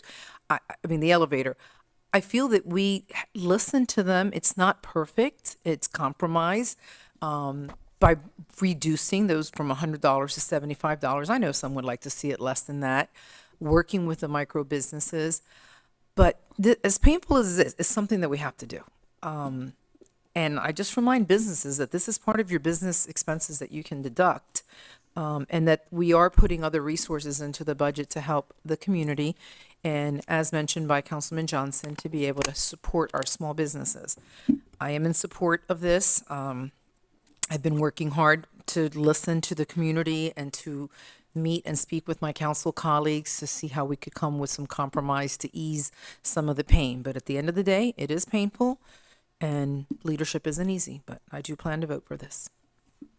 Thank you, Councilmember Bracy. Thank you, Mr. President. So this afternoon, I was on a call with some other community leaders and some nonprofit leaders, and the hour was spent going over applications from small businesses that are struggling in our city. And we were part of the committee reviewing those applications to try to determine if there was money that we would be able to give them. And to hear their stories of, a daycare center with a broken door that keeps to the basement that keeps the kid, that needs help to keep the kids safe. And to think about the coffee shop whose machine is broken and they just need $1,000 to fix the machine. It bothers me that we're doing this bill in such a way that it will affect some. And yes, it's a tax deduction, but there are truly some small businesses that are struggling that this will affect. I appreciate all of the work that has gone into this. As Councilwoman Cabrera said, we have been banging our heads against the wall, really trying to work with the administration to come up with something that's equitable. I appreciate all of the back and forth that we've had with the administration around this, but I still don't think this is great. And I can't sit here and not at least articulate that we've come a long way with this, but there's still a lot of work that I think needs to be done to make this equitable. It's not about the fact that we all agree we need to raise fees. We all agree on that. But how are we doing it so that it's equitable and that it's inclusive of everyone and that we're really maybe breaking it down so that we're identifying where there are needs and addressing them. There are a lot of small businesses that won't even get to file their tax return because they can't get their business license, because if they're asking for $1,000 to fix a broken door, do you really think they have the extra money lying around to pay the increased fees? No, because they're already at the nonprofits asking for help to stay open. So that can become a hindrance and a barrier for others that are the smallest of the small businesses. And yes, we did put a provision in for the new ones, and I'm glad we got that. But there are a lot of businesses that have not recovered from the pandemic that we all know and love. And I think that even if this passes today, we really need to take some time and think about how we are serving our community and serving those businesses. Thank you, Mr. President. Thank you. Councilmember Darby. Yes, thank you. I know we all can agree that fees increase are needed, but I am also not in support of how it's being done. For me, I do not believe that fees are to be used for revenue generation. They are to provide better service. And throughout this budget, I have not heard of any substantial reason to increase as much as we are of a better service that would be provided to business owners. We have a lot of promises and what ifs and maybes out there. But there's not, I can't list one. I don't see a reform in L&I happening in our budget. We are not doing, we want to increase fines and, fees on landlords. But we don't even hold our own L&I department accountable for pre-rental inspections and other things they're supposed to do to make sure that people are living in safe housing. I have been advocating almost for over a year now for online registry, this one-stop shop system, the Ptolemy, and we have the current tools to provide better service, but it hasn't happened. And I had through staff, reached out to administration, other council people, brought them into the conversation to try to talk about how we can provide better service, but it has not been presented in this budget for me. And currently, Wilmington has a healthy reserve and a balanced budget, even without raising business license fees. We have a fees and fines task force who will be evaluating the city's use of fees and fines after this, because there's a lot of work that needs to be done in regards to policy recommendation. And also, we have the Fees and Fines Justice Center, who've been working with us, who will be coming up with best practices and recommendations on fees and fines if this passes or doesn't pass tonight. But this is what scares me about this, and what happens since I've been here in the last budget hearing. We'll talk about something needed to be done, and then nothing happens. So I don't want to support this legislation on hope that we're going to improve services or use our current tools to improve the lives of business owners and our constituents. So if in the budget, if they were included, I would have supported it, but it's not in the budget. So I am not supporting this piece of legislation. I do think there has to be a conversation about increasing fees, but this isn't it for me. Thank you. Thank you. Councilmember Harley. Yes, thank you, Mr. Chair. I just wanted to mention that it was stated regarding Wilmington, our city council, we're not being more lenient with our budget, but for the record, 300 some thousand of the 400 some thousand that was mentioned is going directly right back out to the community. So sometimes when statements are made and the community is not aware of how these dollars are connected to what is being said, I just wanted to make it clear that the 350,000 of those dollars are going to go directly right back out into the community. And so I just wanted that to be noted. Thank you, Mr. Chair. Thank you. Councilmember Spadola. Thank you. Just to follow up to that, we don't need to take the money from the community in the first place, just to give it back to the community. Thank you. Thank you, Councilmember Harley. Yes, thank you, Mr. Chair. The money that I'm referring to is not coming from the community. Thank you, Mr. Chair. All right. I also, Councilmember Fields. Yeah. All right. I also won't be supporting this for same reasons a lot of my colleagues already verbalized. I'm not going to go back through that. And if the state wants to hold us hostage on raising fees on our businesses, whether or not they're going to give us $5 million, however much it is, and shame on them. I don't agree with that tactic at all. All of my council members, well, a few of them put it perfectly. Why this isn't a good idea right now. I think we all agree that it needs to happen, but it should have definitely happened more gradually. Again, I'm not going to go back into a lot of the things I've already said. It was mentioned about the $1 million for economic development, $300,000 going for minorities, but that doesn't always include black and brown. And $300,000 is only 30%, where black and brown people make up almost 70% of Wilmington. So that's nowhere near enough in my book. But again, if no council members have any other comment, we will go.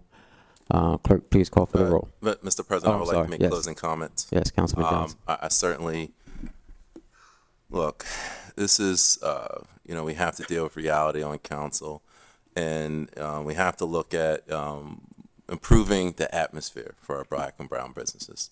And that's what I care about, because structurally, what helps the businesses the most are if there's safe streets, there's clean streets, potholes are fixed, and we are in a fiscal cliff.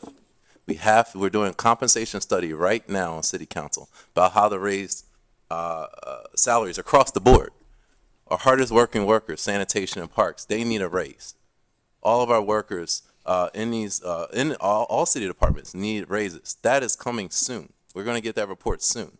So this is why this is being made, and without, getting into the minutia, the fiscal picture is not pretty.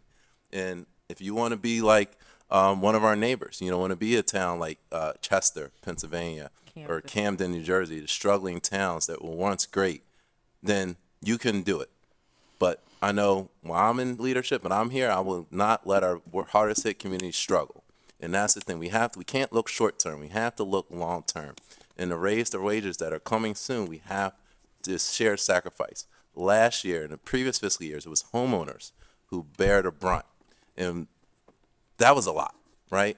And so why do we have to always put it in homeowners? We have to put it in business community because they are benefiting from the safer and stronger Wilmington. And look, we're small business owners ourselves. I am one. We have many on council. So you can't say, oh, well, we don't understand perspective. Yes, we do. I have to make payroll. So, you have to look at the picture that we have to move our city collectively forward in shared sacrifice. And we are going to be getting this money from the state, hopefully, knock on wood. But the state wants to see us step up to the plate. The state is tired. The last time the administration was able to get effective money from the state was Mayor Baker almost 20 years ago. Okay, and that's way too long. So I get the frustration, I get it, but this isn't Willy Wonka world. I have to live in reality. We have to look at facts and figures and salaries and trying to retain employees. We still dealing with that crisis. We might do hiring bonuses. I don't know. But I know in council, I was talking to a colleague today, we're frustrated. We can't even get our parks cared for because there's not enough city workers because we can't make the jobs attractive. So, again, it's long-term systemic issues that we have to deal with in the city. But we're taking the bull by the horns, and we're continuing to focus on building a safer, stronger Wilmington. And anyone that looks, if you look on, 2021, did we keep our promises? And that's what the public has to ask. Did crime go down? Are our vacants less? Are our neighborhoods improved? Look on the east side. Look on the west side, Hilltop. I say we kept our promise, and we continue to move our city forward. And that's why I ask you to support this, to continue to move our city forward, and trust us, we're doing the work necessary to keep our city safe. Thank you. Thank you. Clerk, please call for the roll. Councilman White, Yay. Councilwoman Darby, No. Councilwoman Oliver, Yes. Councilwoman Harley, Yes. Councilwoman Fields, Yes. Councilwoman McCoy, Yes. Councilman Johnson, Yes. Councilman Field, Councilwoman Cabrera, Yes. Councilman Mills, Yes. Councilman Spadola, No. Councilwoman Bracy, No. and President Congo. No. 9 yeas and 4 nays. Excuse me, 9 yeas and 4 nays. Repeat that. I'm sorry, did you say no, President Congo? I said no. Okay, sorry. It's 8 yeas and 5 nays. Okay, thank you. Declared adopted. Thank you. Thank you, Mr. President. I have another ordinance to present. Or I guess we'll move as is. So I will move with the resolution first. I'll go back up to the agenda. Thank you. Item 0302. Thank you. Resolution 23021, Agenda 0302. Whereas City Council has enacted provisions set forth in Chapter 2 of the City Code constituting the city's code of conduct, with the provisions thereof paralleling the provisions of the State Code of Conduct that are set forth in 29 Delaware C. Chapter 58, and whereas Section 2-343A. I ask this resolution be received, recorded, and filed, and adopted by a yea, nay vote.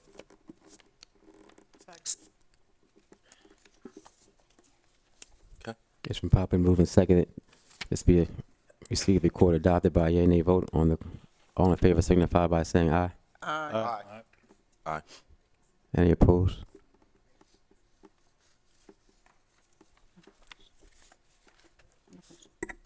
On the question? Okay.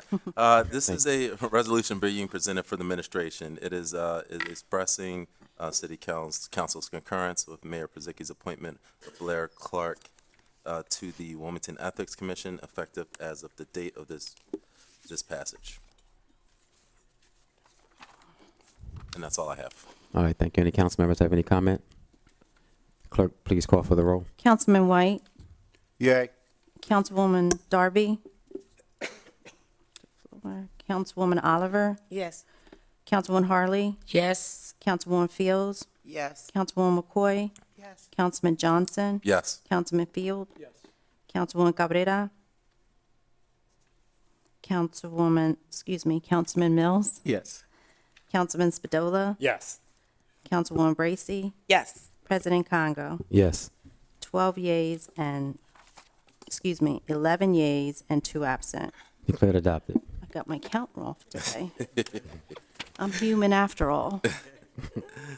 No, you're not. You're superhuman. Mr. President, I have an ordinance to present and call for third and final reading. Ordinance 23009, Agenda 0283, an ordinance establishing a rate of taxation on real property and a taxable property of public utilities for the fiscal year beginning on July 1, 2023, and ending on June 30th, 2024. Mr. President, I move that be known as enacting clause of the ordinance and call for a yea, nay vote. Second. It's been properly moved and seconded that be known as the enacting clause of the ordinance and called for a yea or nay vote on the question. Mr. President, this is an ordinance setting the property tax rate. And as I said earlier, we've kept our promise through fiscal restraint. There'll be no property tax increase for our residents. So that is something worthy. We're able to balance the books and make do. Again, it's shared sacrifice. So I commend council and Vice Chair Harley for working on this, that our homeowners will be protected. So thank you very much.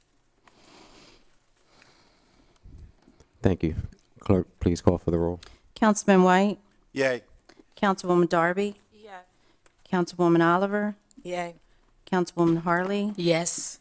Councilwoman Fields, Yes. Councilwoman McCoy, Yes. Councilman Johnson, Yes. Councilman Field, Councilwoman Cabrera, Councilman Mills, Yes. Councilman Spadola, Yes. Councilwoman Bracy, Yes. President Congo. Yes. 12 yeas and 1 absent. Declared adopted. Mr. President, I have another ordinance I'm presenting and call for third and final reading. Ordinance 23010, Agenda 0284, an ordinance to adopt a capital program for the 6 fiscal years 2024 through 2029 inclusive. Mr. President, I move that be known as the enacting clause of the ordinance and call for a yea nay vote. It's been properly moved and seconded that be known as the enacting clause of the ordinance and called for a yea or nay vote on the question. Mr. President, this is our capital program, which for those folks at home that aren't aware, capital program is infrastructure investment. It's the stuff that's not sexy. It's not stuff you probably put on bumper sticker, but it's the stuff actually that local and state governments and federal governments have been paying more attention to. So this is something I'm most proud of is our investment in our roads, investment in our clean water. All that is outlined in this program. So this is something, again, that gets overlooked, but it's actually crucial to moving a city forward.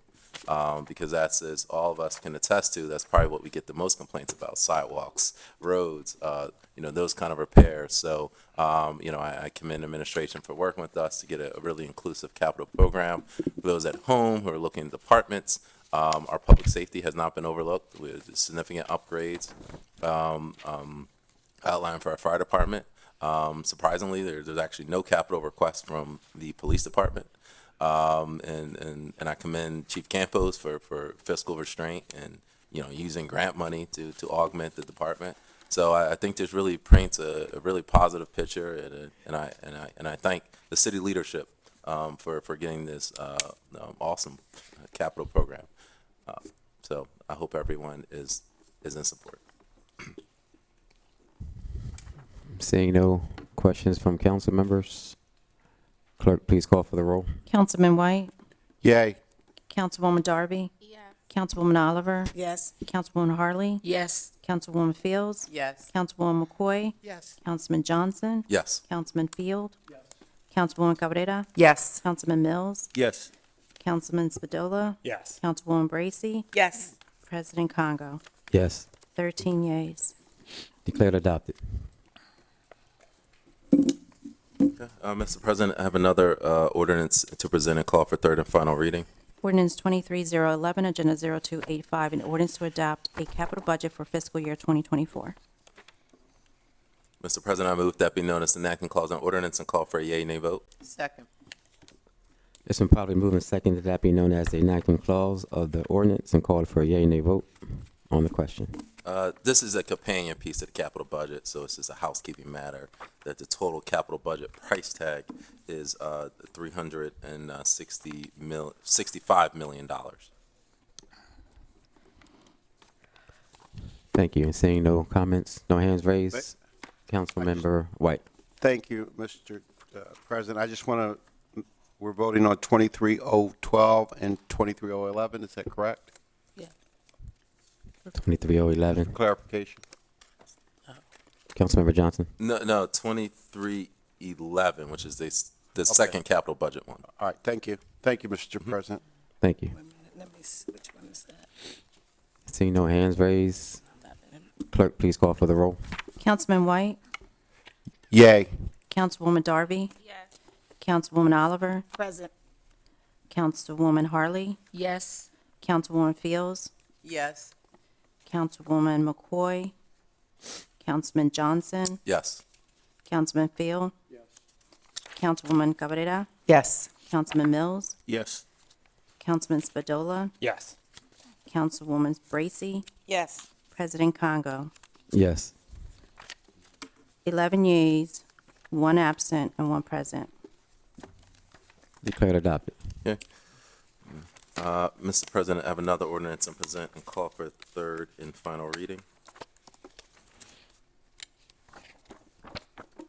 Ordinance 23012, Agenda 0286, an ordinance adopting the annual operating budget for the fiscal year beginning on July 1, 2023, ending on June 30th, 2024.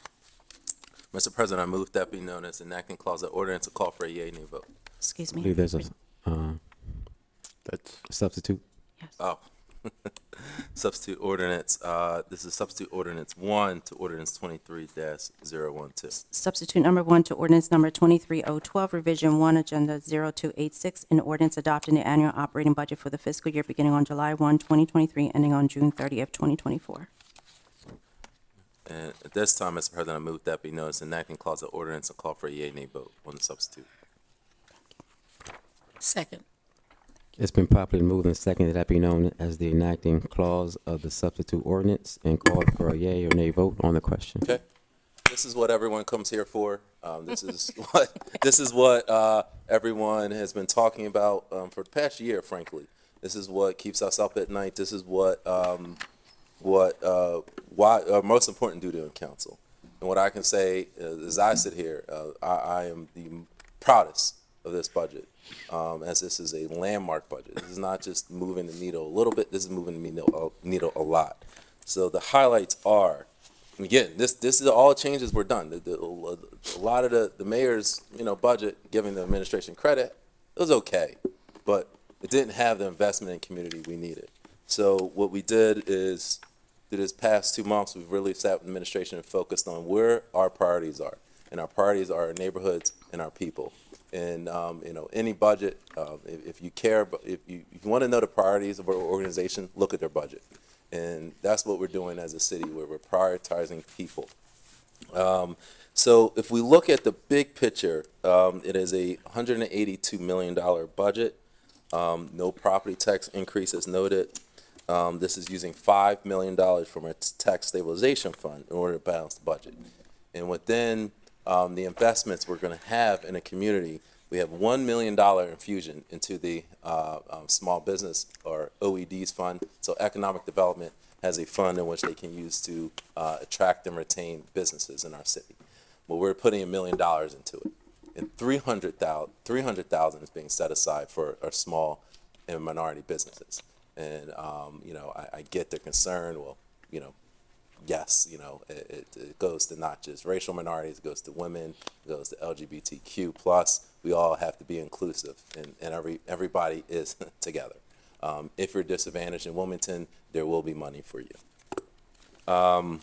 We also have a $4 million infusion into the Neighborhood Stabilization Fund.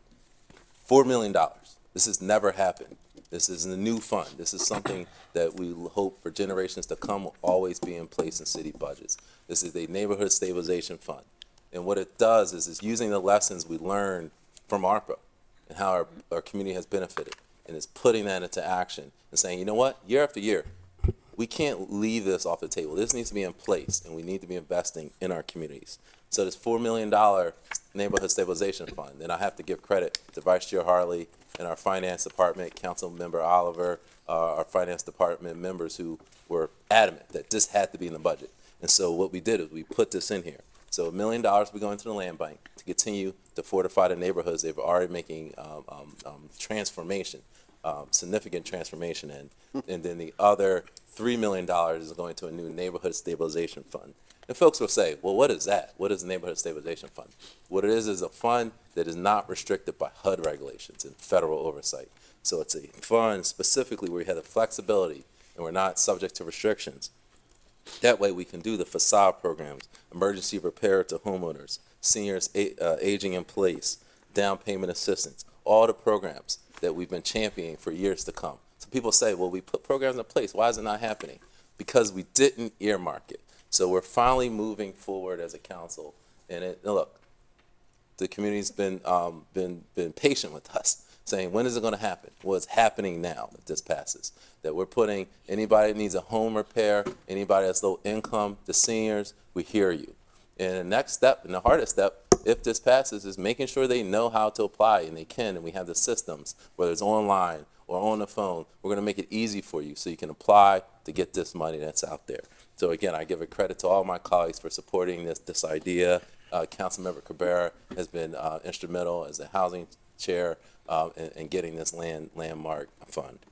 So we also have to look at council. We have heard, yes, council's budget's increasing. Salaries haven't increased significantly. What's increasing is we have $300,000 for community support funds, something that was stripped from council years ago, and finally we're getting it back. So what it's doing is it's funds directly that we can give to our civic associations, our nonprofits. Past few fiscal years, we didn't have money. We had, what, $5,000. We had no money to give to our civic associations. And I felt embarrassed. I've had to use personal funds. It's embarrassing that we had so little money to give to our civic association. So now, it's coming back again. So we're able to get this money again, directly community. This is not going in somebody's pocket. It's going directly to community events fund. As folks know, when they need a sponsorship for an event, guess what? We're replenishing that reserve. So now we can support events like the Senior Ball and other events, neighborhood barbecues, everything that keeps our youth engaged and active. We now have funds to do it. So it's, we're going old school with this budget. And then what we look at is the money set aside. We can't forget beautification.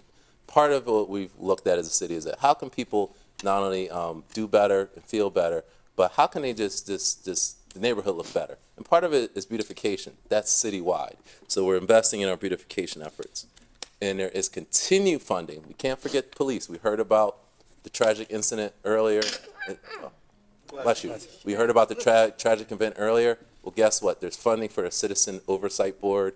Again, we hope our brethren in Dover work on the Law Enforcement Officer Bill of Rights. You've heard that time and time again. But even if that's not so, we are ready and continue to move forward with the oversight board, at least at looking at policies and procedures in Wilmington until we can have a full oversight board if state law changes. What the budget does not include, and I must be transparent, is it does not include a revision of the parking fees right now. It does not include the $1 event tax, and it does not include the increase in the hotel rate tax. And the reason why is because, again, we heard the community. These need to continue to be augmented. And council and several of us have talked about, we need to, look, we've heard from the folks who are in the Fines and Fees Committee, and we need to get this right. So, again, it's going to be putting nose to the grindstone and continuing to work on these issues, potential town hall on parking reform. All these things are on the table because we're not scared. We have to get it right. I don't know the answers, but, the parking permits, I think we got 1,000 emails on that parking fee. So we definitely get that it's an issue.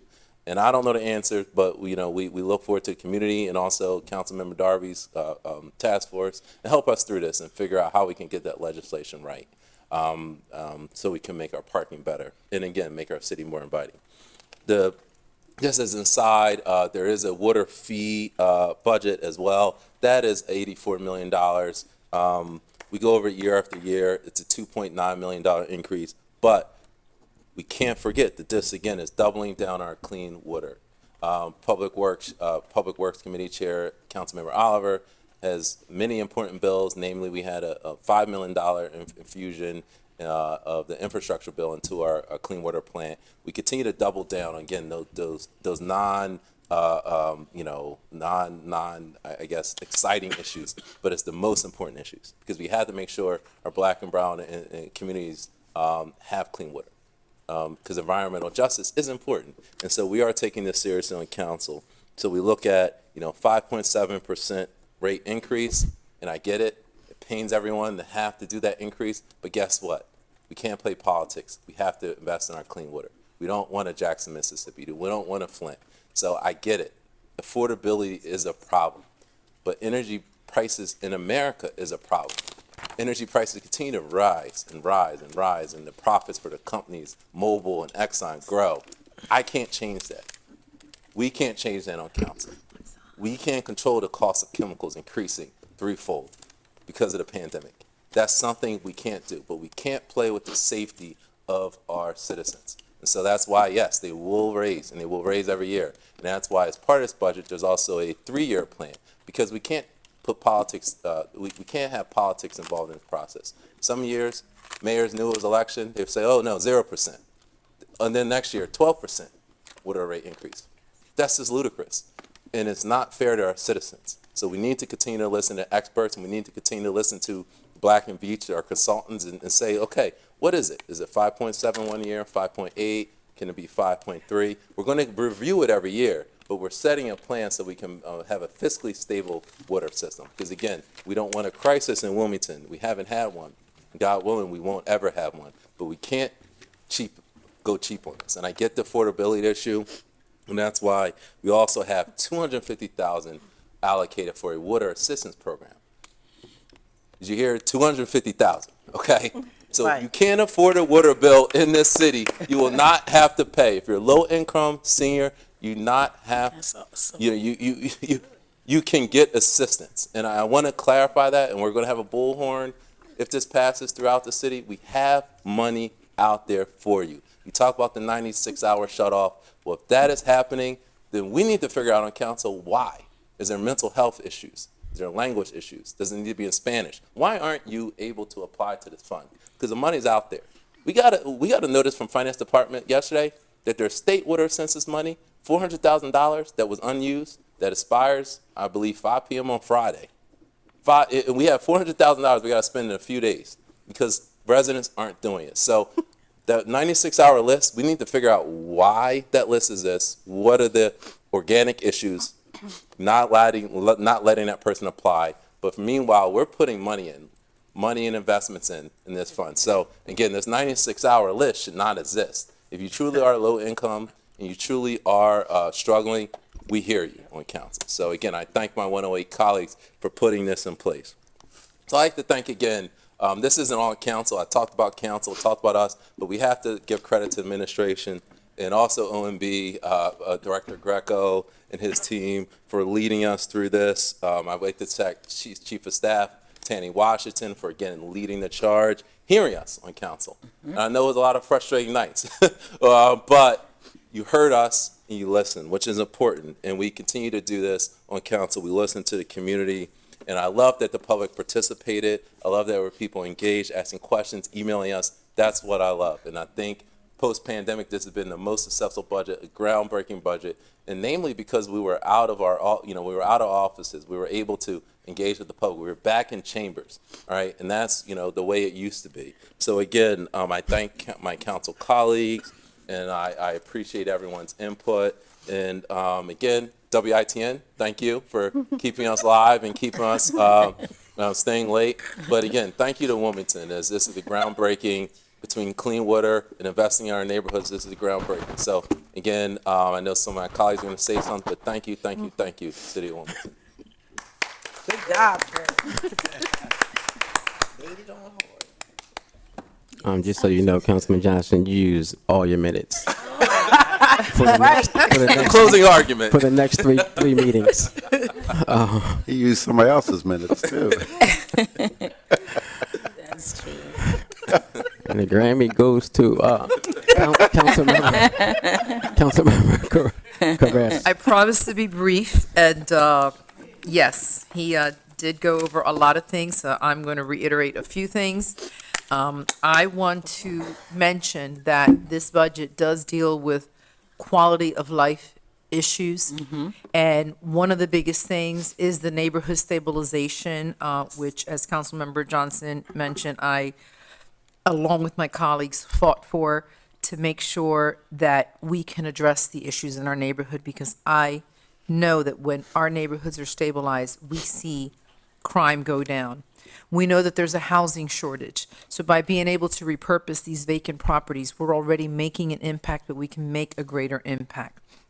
Imagine that the city invested $500,000 with the land bank, and we were able to go out and get $800,000 from private investments. And now with $1 million, how much more we could do by knowing that that's there.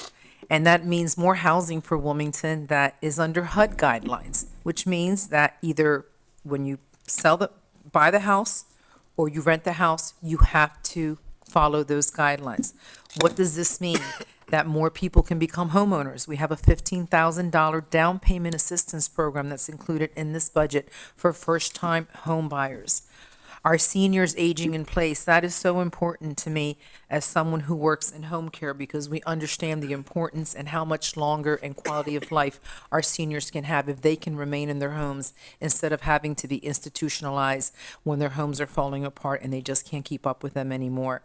to make sure that we help our property owners who cannot afford to make major repairs to their homes. The facade program, the roofing, heating, the different things that they could qualify for that could, again, stabilize our neighborhood, which lowers crimes and removes the blight.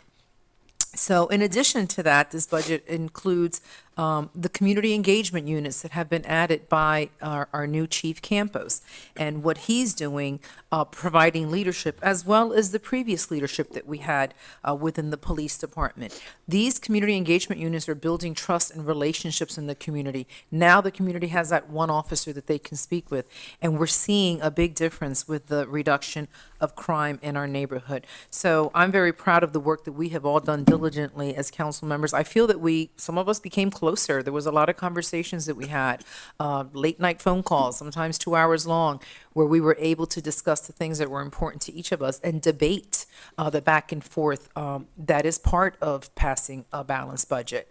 So I'm just thankful to every council member. You should feel proud of yourself, whether you vote for this budget or not. I think we really have put in the work to try to find the best balance and to move our city forward. Thank you so much. Thank you, Councilmember Harley. Yes, thank you, Mr. President.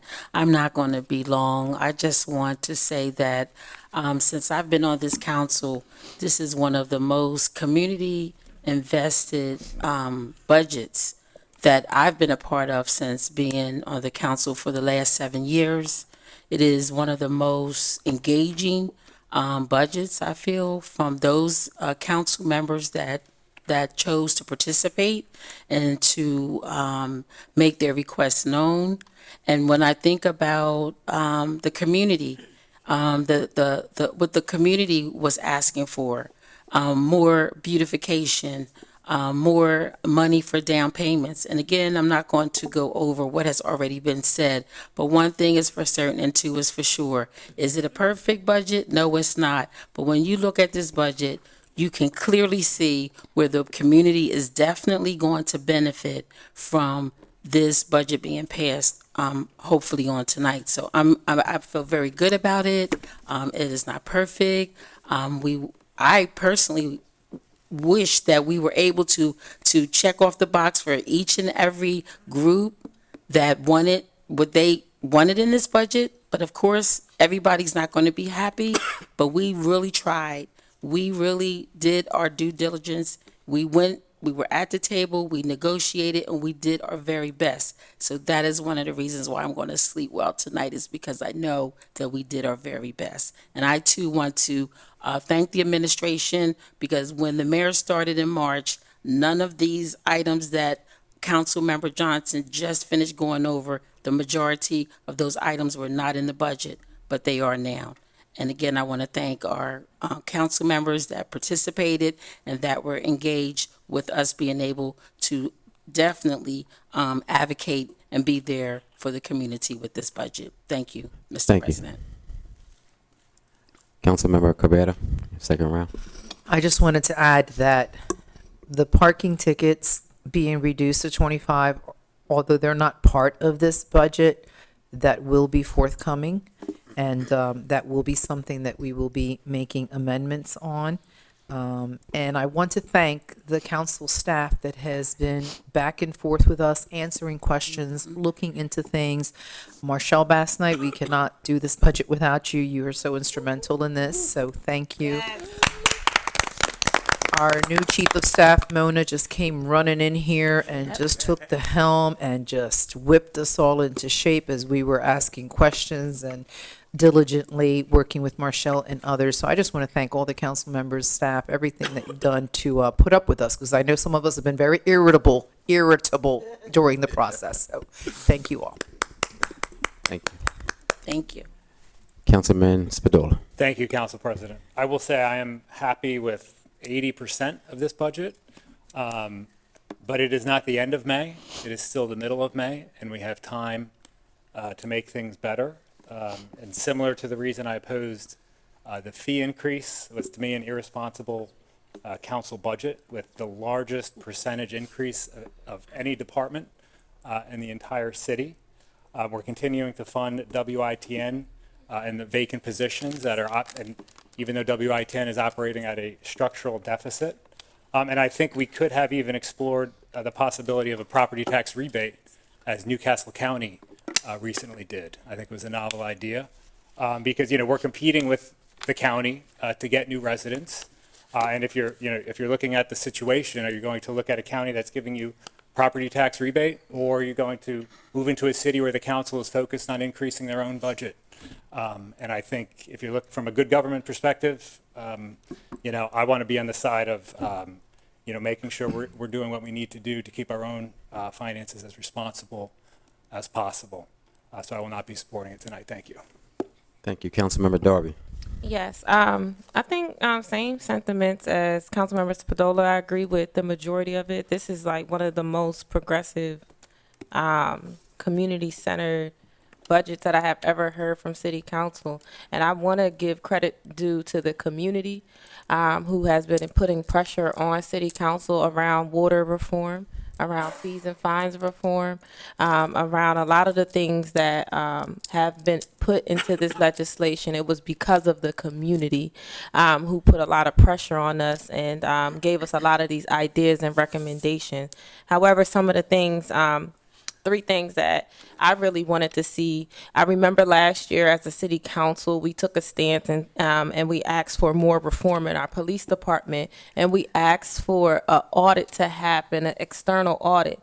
That audit has not happened at all. It's been over a year, and it has not happened, and we did not ask for that again this year. We kind of just let it go by the wayside.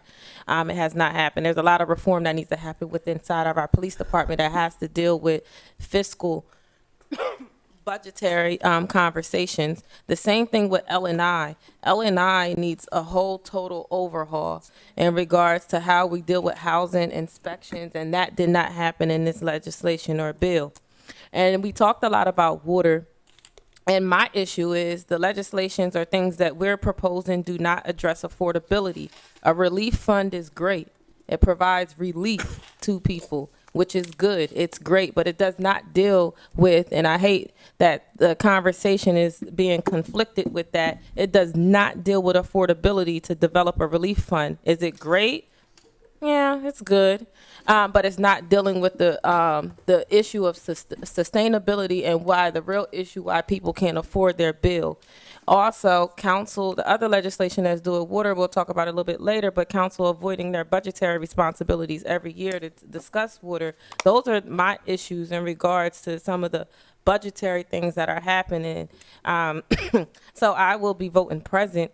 So I'm not in fully support of it, but I think some key things that needed to be in here was not in here, and we have not addressed water affordability.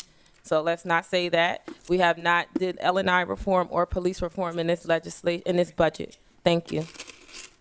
Thank you. Councilmember Brigida Fields. Thank you, Council President. I kind of went back and forth if I was going to say something.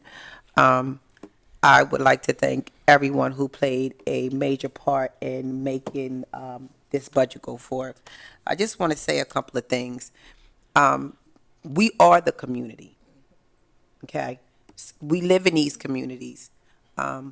So for people to say they thank the community, we are the community. We're out there in the community. We engage with the community. So we are the community. Council's budget is being restored with grant funds for $300,000 that was deleted during the previous session of council, which is the reason council budget increased 20%. Let me stop there. Is there a way if they don't want to use it, the other districts can use it? Because, see, what they fail to realize is Wilmington is not your regular city. I read an article today with my aunt back in 1968, and it was going back to, oh God, what was it? The riots. The riots. Okay. The city of Wilmington was in such dismay, especially the intercity, not just Western, the intercity. And it took so much rebuilding and infrastructure, and yet we have yet to rebuild from that, okay? Some of these people have yet to get their homes and different things like that. So let me just say this, and I don't mean no harm. born and raised here. Okay, so I seen what it used to be, I seen where we're at, and I see where we're trying to go and where this administration is trying to take this city. And if you feel as though we as city council are not responsible enough to see what our district needs and be able to put beautification, facade, and revitalization in those particular areas that needs that support where we don't have to go through federal funding to get things done, shame on you. If you don't live there, come stay tonight. If you want to see what's going on, come on through the block. Come sit with me. We go on 8th Monroe, Madison. We can sit right there in front of Hicks if you want to. We go on my block. And I'm going to show you what it's all about. See, some of us live in the neighborhoods where you know, the grass is green and all of that, and you know, you don't really see what is going on. I got people on meth and wet. If you don't know what that is, that's Betty. That's what is that? Fentanyl. Standing on my corner. Okay? They in one step, they behind one house. I gotta turn the light on. I gotta go out there and tell them, yo, get from back here. So don't you talk about us not getting the money. Everybody gets what they want. I only been on here for 3 years, right? Every department has gotten whatever they asked for. Council asked for a 20% increase for us to help our people. Us. We are the community. And you telling us, no, you don't think that we need that? To help our community, to help our people? I have elderly people that need roofs, windows, doors. And we gotta ask the mayor's office, please, you think you can ask them to give us some money so we can get this done? We shouldn't have to do that. We should be able to go right directly to real estate, housing, land and use and say, listen, this is the lady, this is her age, this is her address, this is what we need to do for our community. How can you rebuild the city without putting money back in the city? The only way you can rebuild the city is block by block. And I said it from when I got in office. The only way we're gonna change this is bridging the gap and rebuilding the city back block by block. Now, the definition, either you stand for something or you fall for anything. This is what you stand for. You don't fall for anything. You stick on your word, you say what you're gonna do, and you move forward. I'm voting yes. Don't care if don't nobody like it. That's on you. I don't care. But I'm standing for my community. Your community may be different from my community, and that's okay. But I know what my community needs because I'm out there every day. Whether I'm sitting on my step, whether I'm riding through the block, whether I'm just having conversations with the young boys right there on 5th and Madison. Talk about Miss Begita, I'm trying to get back in school. Miss Begita, my mom needs this. How can you help me? Every block. From Washington to Adams. From 8th to 4th. In between the apartments on Monroe. Okay, you want to talk about Carpenter Street? You want to talk about Monroe? You want to talk about all the rental properties that nobody taking care of? 20%. That's what we asking for. Everybody else done got theirs. How can we survive? How can we move on as a community and a city if we're not willing to invest back into that community? I'm straight West Side. All right. West Side forever. Point of order. Point of order. Please, thank you. Thank you. Point of information. Wow. Point of information. All right, thank you. Just wanted to remind council members that I know everyone is extremely passionate, either for or against, and you have your reasoning, but we do have a time frame of 5 minutes when we have 2 5-minute sessions to be able to speak. So just want to remind council members of that. Thank you. Council member Oliver. Thank you, Mr. President. I'm going to keep it real short. I'm not going to reiterate what a lot of folks said, but I do need to stress that I'd like to thank the council members who were very involved on the phone, 12 o'clock, 1 o'clock, bringing texting Trippy 6 o'clock, and sometimes he calls back, sometimes he don't. Calling Marshall 6 o'clock. But long story short, I'd just like to thank everybody. And Vince, I'd like to thank you for really being engaged for just coming on.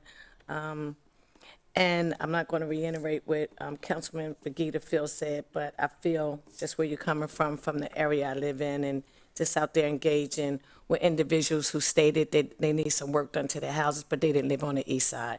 And I'm glad the mayor listened to us and said we need some more funding for some houses who, that's not in that zone. And I'm glad everybody stepped up and had a conversation. And I too been on council for 7 years, and this is the most that community engagement has been involved. And that comes from us having civic associations, neighborhood planning meetings. I know I've been to so many meetings in the 3rd District, people just, recovering from COVID, 11th Street Bridge, and people just needing some relief. So we are out there in the community, we hear the community, and this just hasn't started. We've been talking about this for years, and I'm glad that we stick together as a group, and this is what happens when you get more things done when you are together opposed to being by yourself. So thank you, Council President, for listening and just having regular conversation, and Marshall and the whole council. And thanks again.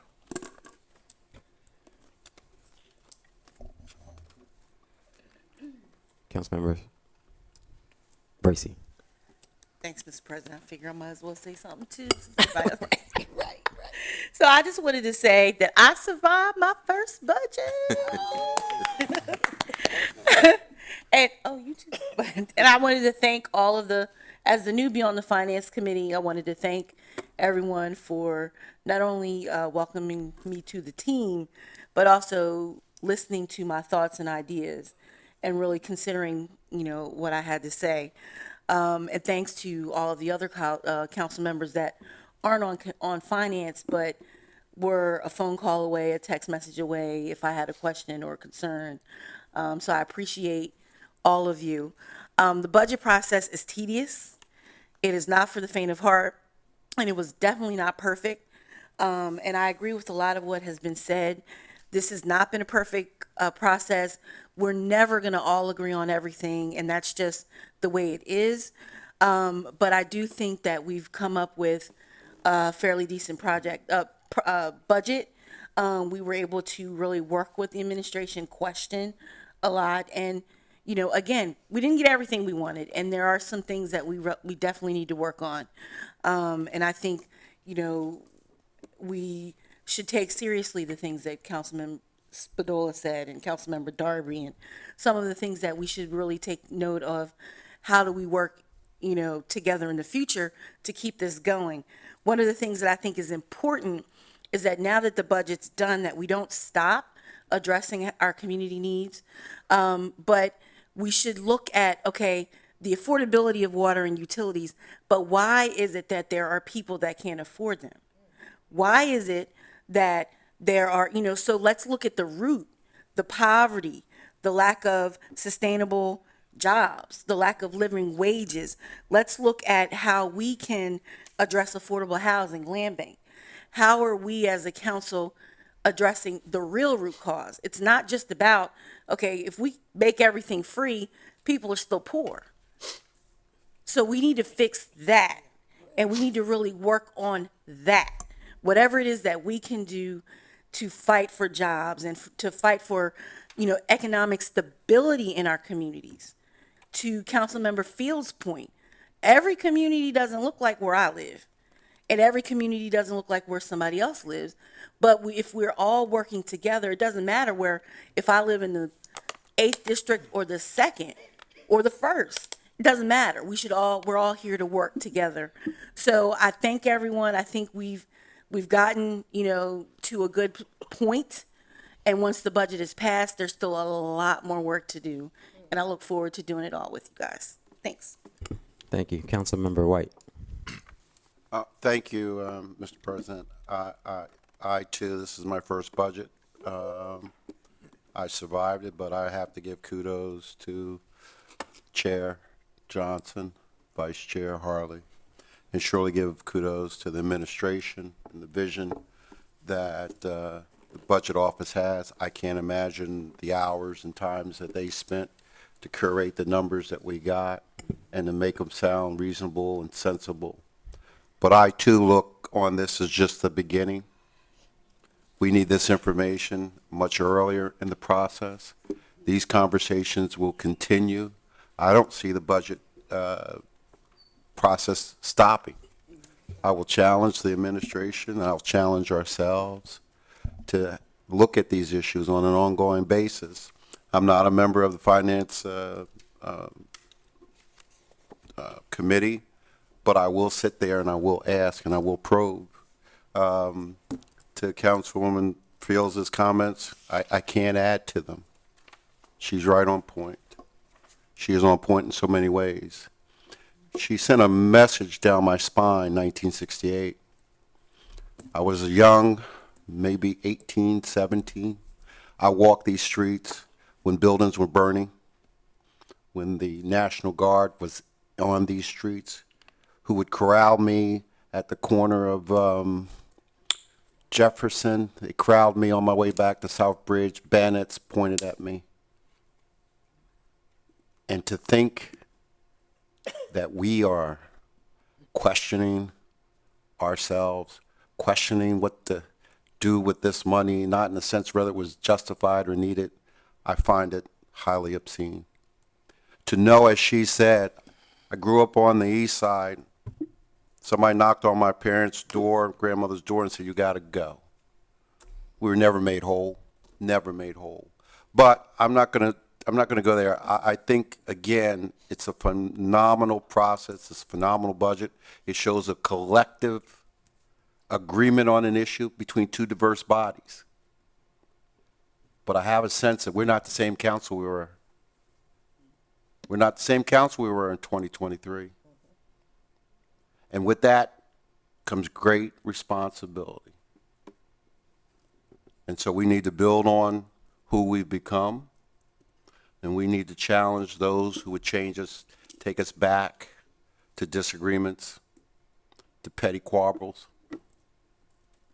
and remove our overall insight to what's going on. So thank you, Mr. President, for acknowledging me, and I will be voting to support the pass this budget. Thank you. Councilmember Spadola. Thank you, Council President. Just another word on the community support funds. So just for context, for people that don't know, $300,000 divided up between 13 council members is around $23,000 each. Generally, the way council members use them is in increments of $200, $300, $500. Unfortunately, that is $200 is not getting somebody off fentanyl. It is not stopping crime at 8th and Monroe. If we did pool our resources together, if we did, do not interrupt me. Do not interrupt me. I will speak. What's your point of order, Councilmember Fields? The budget has nothing to do with fentanyl. Why are we talking about fentanyl? You brought it up. In all fairness, you did bring it up. So I'm going to let him continue to speak. I'm going to end. My point is the community support funds are not well used. We could use them a lot better if we use them more collaboratively. $5,000, $10,000 in any one district is not moving the needle. $50,000, $100,000, that's moving the needle. I think if we were smarter about the community support funds, if we worked more together, especially the at-large people, I can't think of one district person who ever reached out to me and said, "Hey, do you want to go in on this?" I'd be happy to. So as bigger projects come up, let's use those community support funds more collaboratively, and we can move the needle. But as it is, we're not moving the needle with them. Thank you. Thank you. Councilmember White, second round. I'm just bewildered to hear comments that went from how could we increase our budget to we're not even spending it correctly. I'm just confounded. But I would say this.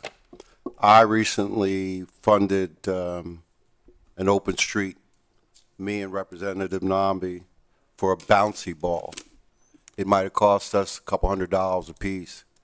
But if you were on that street and watching those kids participate in that bouncy ball for most of the day, it was money well spent.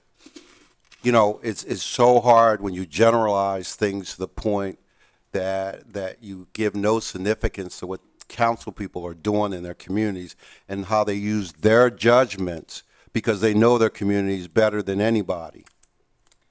To put the sway over that is just highly concerning. So again, and I won't interrupt this process anymore. I will be voting for the budget, but I would want us just to listen to these comments as a council, as a collective council, and move on. All right, thank you very much. Any other council members have any comments? I won't be supporting this budget for a few reasons that were already mentioned. I think if we are going to challenge the administration, now is the time, not after we pass the budget. I think we have an awesome chief, but we still have problems within our police department that have yet to be addressed by the administration, and they won't be until we put up some type of resistance. And I think that voting this budget down would send a strong signal that we just want change within our police department. Again, Campos has done an awesome job, but there's a lot more that needs to be done. I think there was a mention of $5 million, but again, that mention of $5 million that might come from the state, we don't even know where that money's going to go. It sounds good, but how is it going to be a needle changer? How's it going to be a game changer within our city? So I think there's a lot of things that we just need to be a little stronger about. I have to agree with everyone. This is an awesome budget for the most part. But again, I just think that we could do so much more if we were just able to not pass it, talk about it for the next week or so about some of the ideas that council members just brought up, and then come back to the table and see what we can do as a group to really change the dynamics of our city. There's no agenda for black and brown people in this budget. There's no agenda to create any type of generational wealth for black and brown people in this budget. And I know we always look for the county and for the state, but I think that if we're going to do it, we need to start right here in the city, and that's not a part of it. It's unfortunate because I think that we're a city that's small enough and connected enough that we could come up with such an agenda, but we have yet to do that. I know there's money going towards minorities, but it's not specifically for black and brown people who need it the most. And whenever there's a conversation about Wilmington, it's always, I love Wilmington, but, and usually that but has to do with the black and brown community and being underserved. And I don't think that this budget comes anywhere near that. So I'm not going to be supporting it. And I'm going to let Councilman Johnson have I'm going to be very short, brief. Yes, be very final brief. words. Again, I appreciate everyone's comments and sentiments. This is a very difficult process, and I agree with Council President that with the reparations task force, we are looking at equity issues. We have some legislation coming up down the pipeline on this, and I don't know what the task force is going to come up with. We certainly hear those communities, but I would challenge it that by the investments in neighborhood stabilization, that is directly helping the most underserved, the black and brown community. That is a form of reparations, right? That we have a new fund to help our communities with housing. And I get it, it's not 100% complete. No budget ever perfect. There's always room for improvement. So I appreciate everyone, and I look forward to supporting this. And as Councilmember White said, as soon as this starts, July 2nd, we start talking about the next budget. I think that's the way to move forward. Thank you. Clerk, please call for the roll. Councilman White, Yay. Councilwoman Darby, No. Councilwoman Oliver, Present. Councilwoman Harley, Yes. Councilwoman Fields, Yes. Councilwoman McCoy, Yes. Councilman Johnson, Yes. Councilman Field, Councilwoman Cabrera, Yes. Councilman Mills, Yes. Councilman Spadola, No. Councilwoman Bracy, Yes. President Congo. No. 9 yeas, 3 nays, and 1 present. Declared adopted. Mr. President, I have another ordinance to present and call for a third and final reading. Ordinance 23020, Agenda 0298, an ordinance to amend Chapter 45 of the City Code to require the establishment of water, sewer, and stormwater rates and charges for consecutive 3-year periods. Mr. President, I move that be known as the 19th clause of the ordinance and call for a yea-nay vote. Is there a second? Second. It's been properly moved and seconded that that be known as the 19th clause of the ordinance and called for a yea or nay vote on the question. This is simply, again, we've talked about it a lot tonight. It's taking the politics out of the water sewer rates. There's no reason that we should be, determining at whim what there should be. We should be following the Citizens Advisory Committee, and this is simply codifying that. Because at the end of the day, that's what we should be doing anyway. I know since I've been chair, we've been following UCAB's advisement, but some years previously they didn't. And so again, I'm trying to take the politics out of it. We need a long-term stable fiscal outlook. That way we can plan infrastructure projects. So that is why we need a longer-term plan. Our consultant, Black and Beach, actually encourages this as ways cities are doing it now, so that we can plan out chemical prices. We can plan out infrastructure investment improvement. That way, they don't have to just go year by year. We can actually look back in time and see, well, how did we do? How's our benchmarking? How did the Water System Fund perform for our ratepayers? So I know it seems like a lot of inside baseball stuff that doesn't seem important, but it means a clearer financial picture, and that again directly improves our water sewer fund. And what we have now is a year by year, so that way we can't project, what we're going to need, because every year it can change because we don't set our rates. So again, it's a stable outlook, and that's what our consultant recommends. Citizen Advisory Council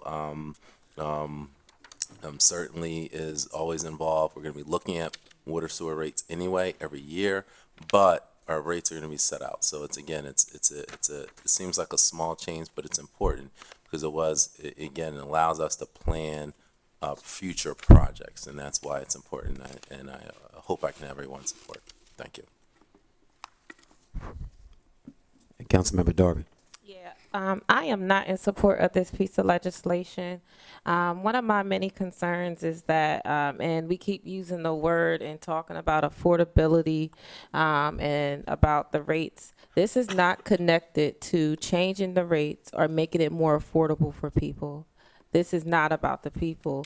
And this is not about taking politics out of it. I think that's a joke, because the Citizens Advisory Board is appointed by politicians. The people who sit on the Citizens Advisory Board are appointed by council president and by the mayor administration. That's not taking the politics out of it. The Citizens Advisory Board, and then we're asking them to take on this more responsibility, and for a city council not to vote. Basically, we're taking our voting power away and doing it every 3 years, and we're allowing the Citizens Advisory Board. There's no recommendation to changing the format of it. There's no requirement for City of Wilmington representatives currently right now. No one who sits on, actually, it's not even fully it's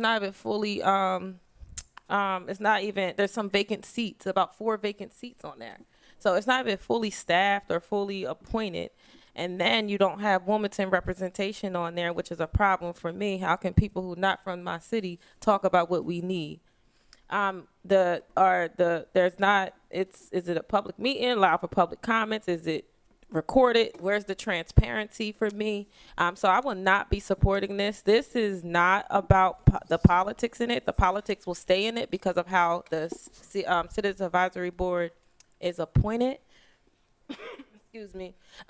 It's really just not. It's a legislation for city council, and actually, a part of me wants to support it because actually I don't really trust city council anyway, because just like he's saying, they can't take the politics out of it.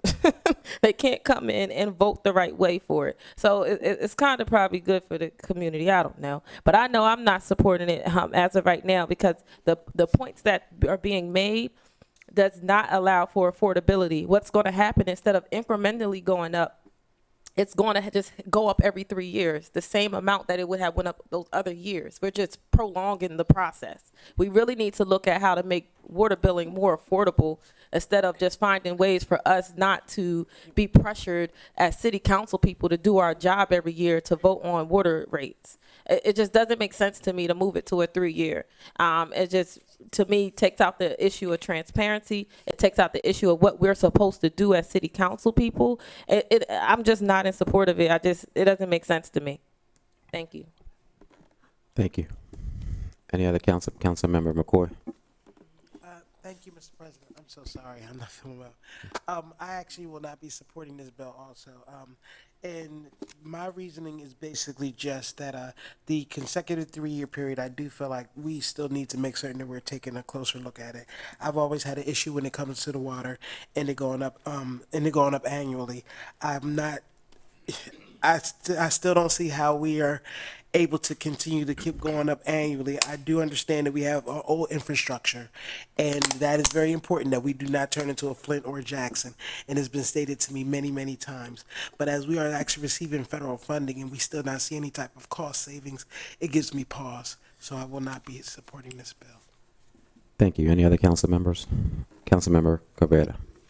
I will just say that this water sewer fund, because there were things that we weren't doing in the past, this is why there's this continuous raising of the fees a little bit at a time each year. I mean, we don't have to raise the fees every year, but we could raise it once and it would be a higher fee, 15, 20%. That way we don't have to do this every year. But I'm going to defer to the comments that Councilmember Bracy made, simply for the fact that looking at the water billing in the region, I'm not sure where you can go live that you're going to get cheaper water rates. We have the lowest rate.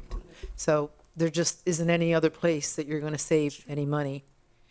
It's not that it's unaffordable, but what we really need to look at is why can't people afford to pay this utility? And as I mentioned in the Finance Committee meeting, are we holding Delmarva and the other utilities, are we holding them as accountable as we're trying to hold the city with our water billing? Because those electric rates keep going up. Phone rates keep going up, but people pay for their cell phone bills. I know they do, because they want to stay in communication. And our water is still the most inexpensive water in the region. So where can you go live that it's going to be cheaper? But if people are having difficulty, we have a public utility fund to provide assistance for people who are having those hard times.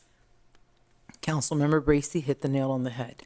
Let's start looking at why the equitable access to education, equitable access to opportunities, to jobs where people are making a fair living wage so they don't have to worry about paying the water bill or the utilities or the rent. And I hope, as was mentioned here, that we will, as a council, work collectively together on how we can address those issues so that this does not become an issue. Thank you. Thank you. Councilmember Harley. Yes, thank you, Mr. Chair.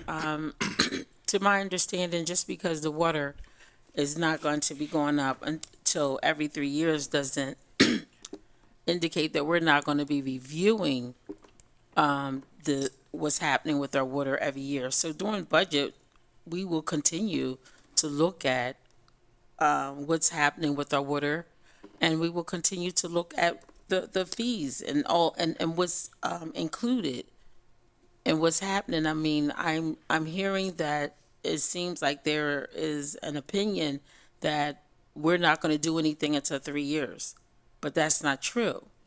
It's going to give us an opportunity, in my opinion, to begin to possibly get to the root, to understand, okay, what is happening with the water. So I want to challenge the council, all of us, to maybe use the 3 years constructively to really look at possibly why individuals are not they're not able to afford it. Because I'll be perfectly honest with you, until we really get to the root of it and we do some type of assessment, we really don't know if it's that people cannot afford it or if it's just not a priority. And I'm not sure 100% right now which one it is. So before I look at it from the perspective of people just can't afford it. I would just love to see an assessment, a real assessment in terms of income, not just someone saying they cannot afford it. So I'm all for us, wanting to get to the root of it. I feel as though people should be able to afford, the bare minimum. I mean, everybody should be able to afford water and have clean water. But I think we really need to get to the root of it before we can speak on it. And again, I do hope that we will continue to look at the water budget topic every year, even though it's not going to be increased in 3 years. Thank you. Thank you. And before Council Member Darby has her second round, Council Member Nathan Fields. So this is a big topic and it's complicated. Can you speak into the mic, please? This is a significant topic and it's also complicated. And I also don't see an urgent need to vote on it tonight. Can we study this more and then bring it back next meeting after looking at it closer? That's a question for yourself or the sponsor. Any other council members have any comment before I go back to Councilmember White? If there's a motion to that fact, I would surely support that motion to table. Motion to table? To postpone. No, it's not the table. Postpone. To postpone. Postpone. Postpone. Motion to postpone. Second on the motion to postpone. It is a point of order.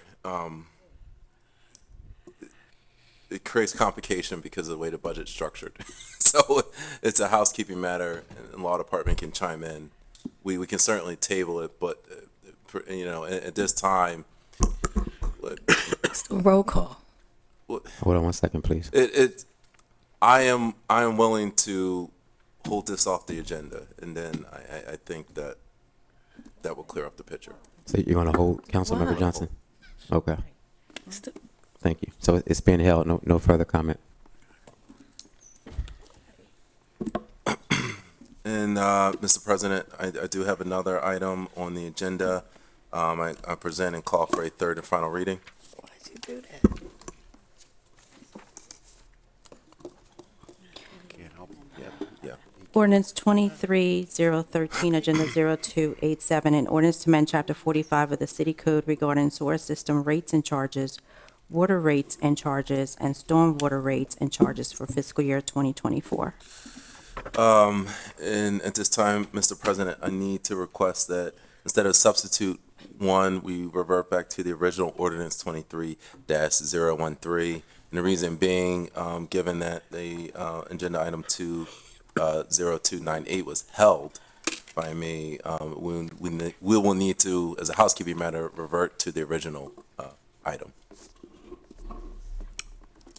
Okay, so you're not going to, no substitute ordinance? Yes, because the two are tied together. That's what I'm trying to make it clear, that because the first item did not go, now I have to go back to the previous way it was written.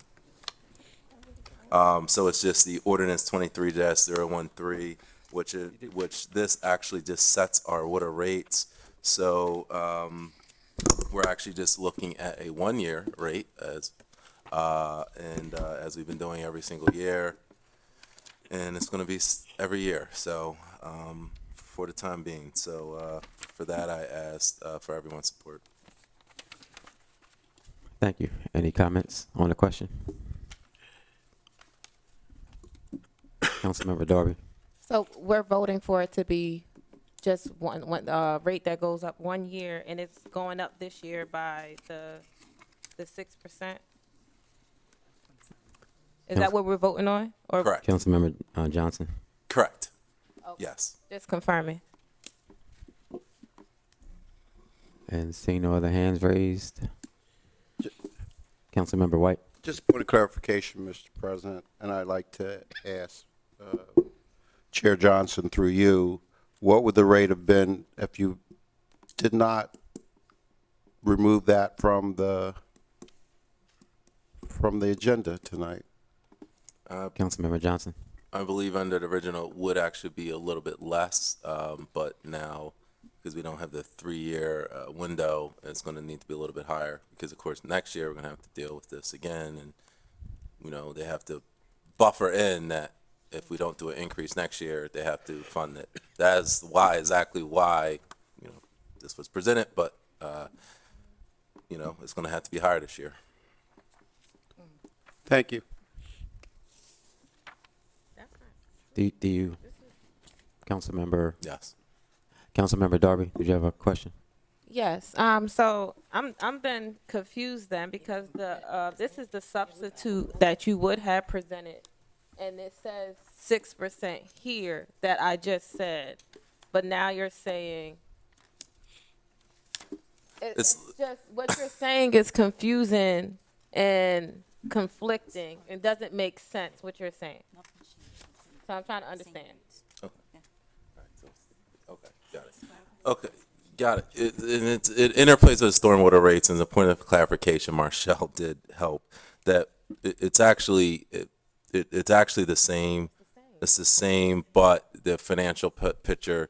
We're going to revisit this next year. If the projections hold up, we should keep it at what we projected. If not, we might have to go higher. So that's the point of clarification. Yeah, it's the same. And can we clarify what the same is? Just It's actually 5.7% to be accurate. Okay. Any other council members have any comments?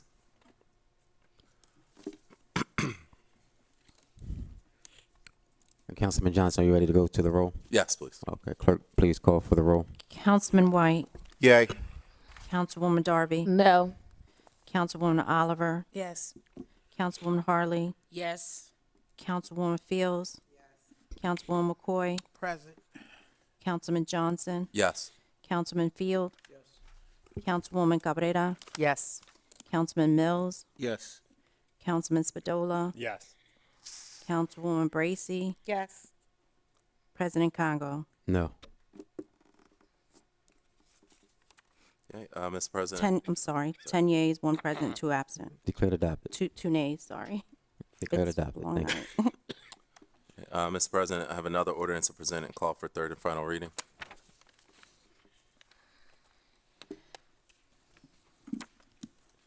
Ordinance 23019, Agenda 0297, an ordinance to amend Chapter 45 of the City Code to establish a permanent water utilities assistant program. Mr. President, I move that be known as enacting clause of ordinance to call for a yea or nay vote. Second. It's been properly moved and seconded that be known as the enacting clause of the ordinance and called for a yea or nay vote on the question. Mr. President, this is the water assistance program we heard about a lot tonight. Again, this is the first time ever in city history we're doing this. We learned from ARPA how helping our residents with water bills is helpful. The city had never done it before. And so now we finally are investing $250,000 into this fund, and, as well as augmenting it with other funds. But this is, again, groundbreaking. So we can't take this for granted. This is something that the collective work of council we're putting together. And I get the affordability issue. But again, none of us sits in the White House right now. None of us sits on the G7. I don't know how to keep energy prices from increasing. I'm just like, it's frustrating, and I'm just saying it just to be direct. I don't know the answer. I know it's going to increase every year, just like gas prices, energy, oil, until the interdependence of the global energy world looks different, and the implications of climate change. I don't know, but I can tell you. We have to do what we can in Wilmington. So going up every year, yes, I will be back at this table every year. We're going to need to increase it. But if you can't pay it, we will take care of you. And that's, I think, doing our work on council. So, again, what I'm trying to distress is, again, focusing on big picture items. I understand the water issue, but I want to take it off the table. If you can't afford it, we'll help you. It's going to go up every year. Councilmember Johnson, can we please give Councilmember Johnson the floor? Thank you. Okay. And it's really just, again, the water assistance program is to help us move further. I still would like a 3-year rate, but, it's on this is very good. And I appreciate those who are co-sponsors on this. Has been a lot of support for this, and the Water Assistance Fund will get to great use where it needs to be. Thank you, Councilmember Darby. Yes, so I think, oh my gosh, I'm coughing, headache, but I think this is just a start. I agree and support the general concept of making this program for relief and assistance, not affordability, a permanent program and guaranteed for residents. However, I look forward to further conversations to really addressing the issue of long-term affordability of the assessment. And someone questioned earlier, one of our council people, about the assessment. I have been requesting for assessment for affordability since last budget. I've been getting a runaround from the administration about the assessment. And then I was told at the budget hearing that they're not going to move forward with the assessment. And that's not included in this budget for the assessment to happen, to make sure that we do address and look at the affordability piece. And then we sit here and we say, we get emails about once a month for 96-hour shutoffs. We know there's a large chunk of people who are delinquent. So we know there's a group of people in our city who cannot afford it. And I asked for assessment since last year, and it was not in the budget, and I was told by the director that it will not be in this budget, that they did not see a need for the assessment to take place because they're going to establish a permanent water utility assistance program, which is not about affordability. It is about helping someone after they got into debt, which is backwards, right? If we're not addressing the affordability piece, we wouldn't even, if we are addressing the affordability piece, we would not need to put so much money, or it's not really even a lot of money, but we would not have to put the money that we are allocating to establish this permanent water utility assistance program. And the other question was, why aren't we questioning Delmarva and these other utilities? That's not in our realm or jurisdiction. Our job is the water, right? And just because Delmarva, like my mom said, Delmarva jump over the bridge, you gonna jump over the bridge?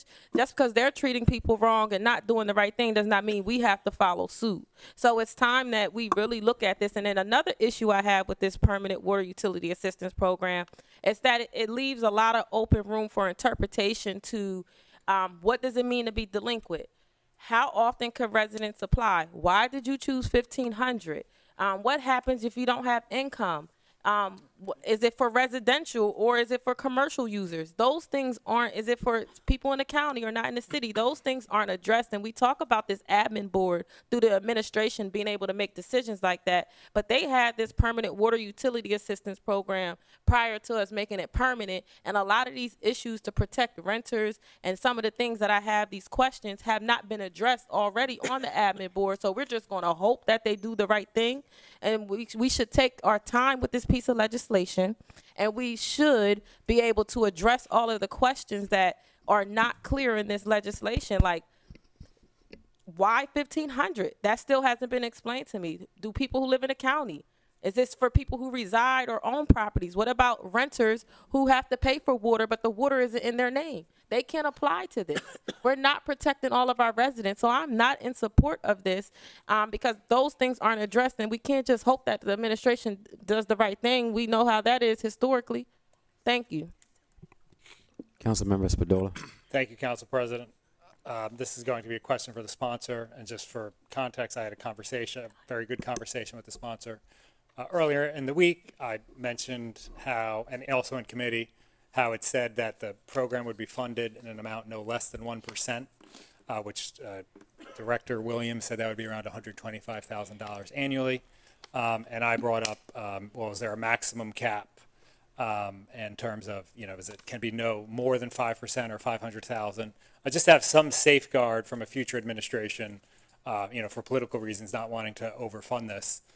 And council not having any control of it at that point, and the sponsor was supportive of that. I don't see that in here, so I appreciate the sponsor's clarity on that. And if he's backtracking from that, although I would not be able to support it, because I do think, like Councilmember Darby said, it does leave a lot of things open here. Once we pass this legislation, we're turning it over to the Department of Finance, as it says, to prescribe, adopt, promulgate, and enforce rules and regulations. So I think we just need to tighten it up, and I look forward to the sponsor's clarity on that.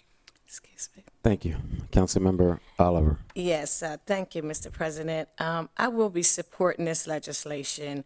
I've been in, with Councilman Harley, we've had all kinds of meetings.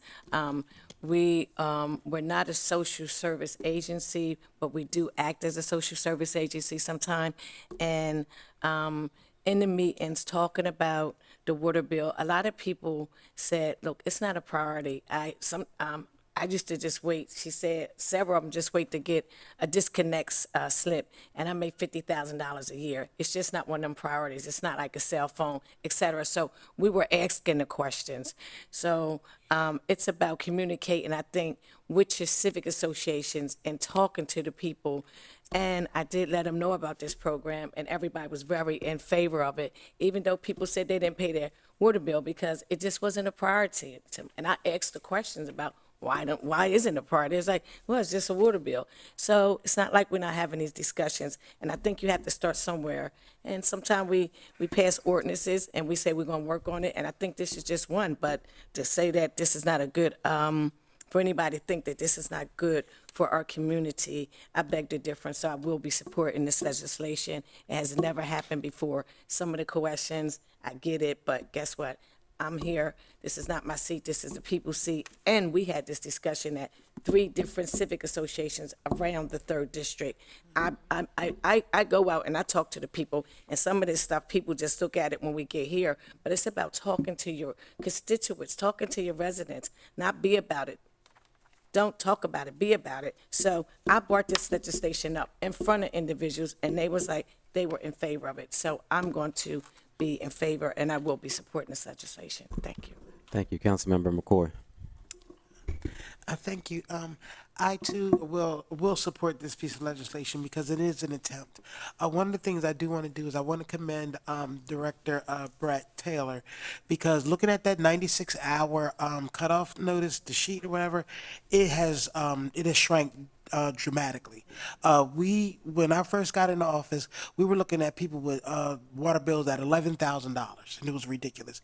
And it would go on for like pages. We are down to pretty much like, not even like a complete page, and I think the highest amount is about 2,000. And I'm able to identify the people that were in my district and try to ring them up and get in contact with them just to make them aware, because we had that 200,000 that was cut, like that basically it's over come tomorrow. And so where we've been trying to make sure we educate people and let them know that this money is available, you can, as they said, you can lead a horse to water, but you can't make them drink. So I commend the effort to make certain that those people who are reaching out, that they have someplace to land, that they can actually say, I cannot afford what you guys are charging me. I do believe we need to get to a place, though, where we understand sustainability, and then we make certain that we don't have to keep increasing this on an annual basis. But until we get there, this is something that we will need. Thank you. Councilmember Harley. Yes, thank you, Mr. President. I definitely agree with the fact that this definitely is a step in the right direction, especially if we do not know why people are not paying their water bills. Unless you know what a person's income is, it's just you just don't know. So I really think if we're going to consider this whole affordability, explore it, we really need to know what people's incomes are, because I know in my 20s, and I know a whole lot of other people that just simply don't pay their bills until they see the yellow envelope. I know too many people. So are there people out there that probably can't afford it? Probably. But I do believe that until we really get to the root of it and look at people's incomes to see that they just cannot afford it, then I feel as though we definitely should do our due diligence by taking this precaution in terms of helping those that need the help. Because right now we don't know why people are not paying their water bills. We just don't know that. So I will be supporting it. Thank you, Mr. Chair. Thank you. Any other Councilmember Bracy? I'll just make this really quick. I think we keep glossing over something that is really alarming to me. We're giving back $200,000 because we ran out of time to get it out in the street. That's a problem. As we're sitting here arguing over whether or not we're going to fund more, we need to make sure that once this is funded, that we're doing everything we can to make sure that our constituents, the ones that we're all, in some form or fashion here to represent, get the assistance from this utility assistance program.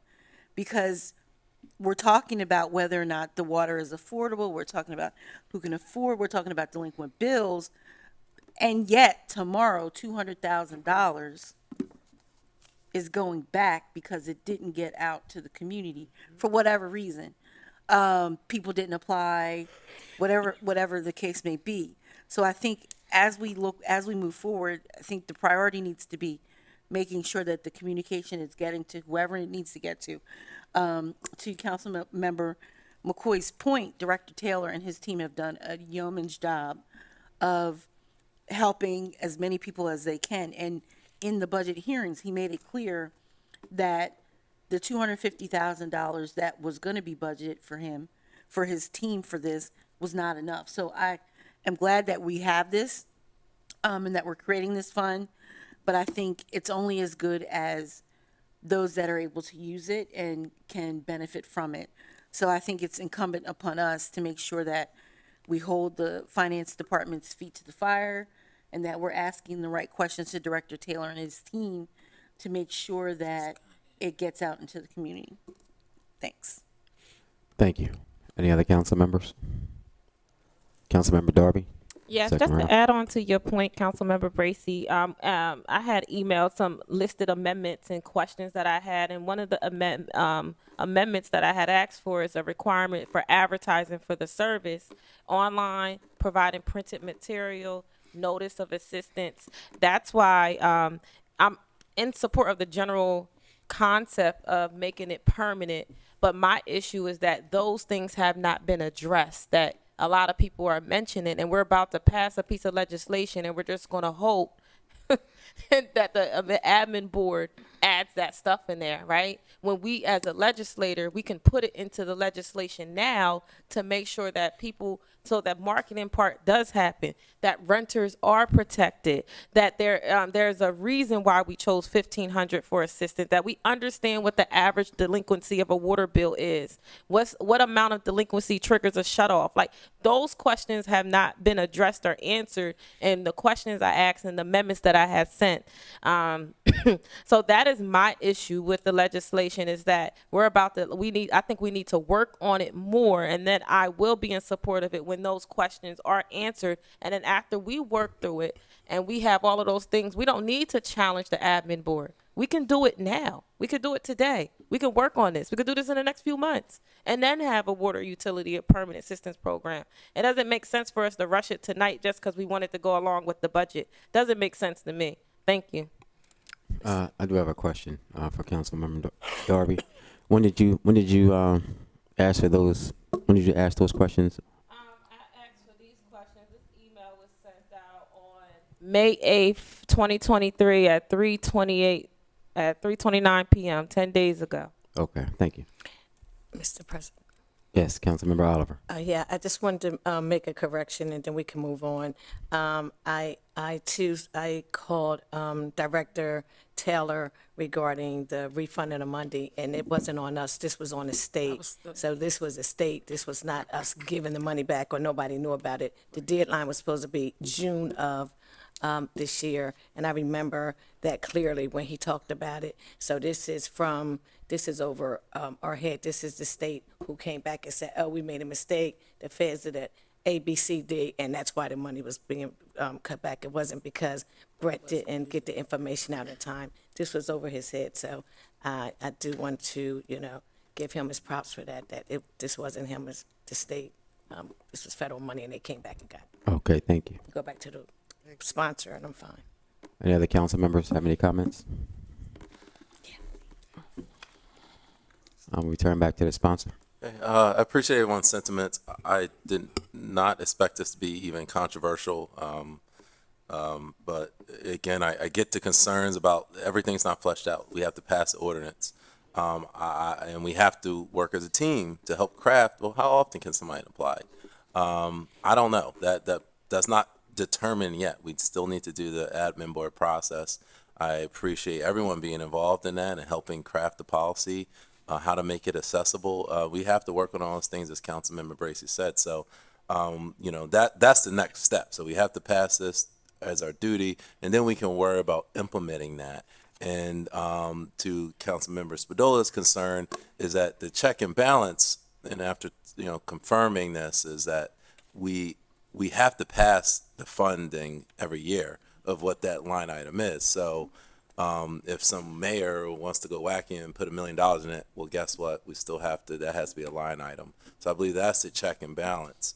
And again, we will get this right.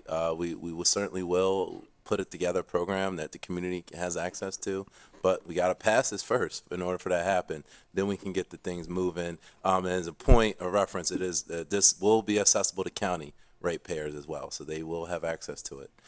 We want to be fair to our county folks as well. And yes, I look forward to this passing, and we can work forward to getting this out to the community and letting them know they can apply. Thank you. Thank you. Clerk, please call for the roll. Councilman White, Yes. Councilwoman Darby, Present. Councilwoman Oliver, Yes. Councilwoman Harley, Yes. Councilwoman Fields, Yes. Councilwoman McCoy, Yes. Councilman Johnson, Yes. Councilman Field, No. Councilwoman Cabrera, Yes. Councilman Mills, Yes. Councilman Spadota, No. Councilwoman Bracy, Yes. President Congo. Yes. 10 yeas, 2 nays, and 1 present. Declared adopted.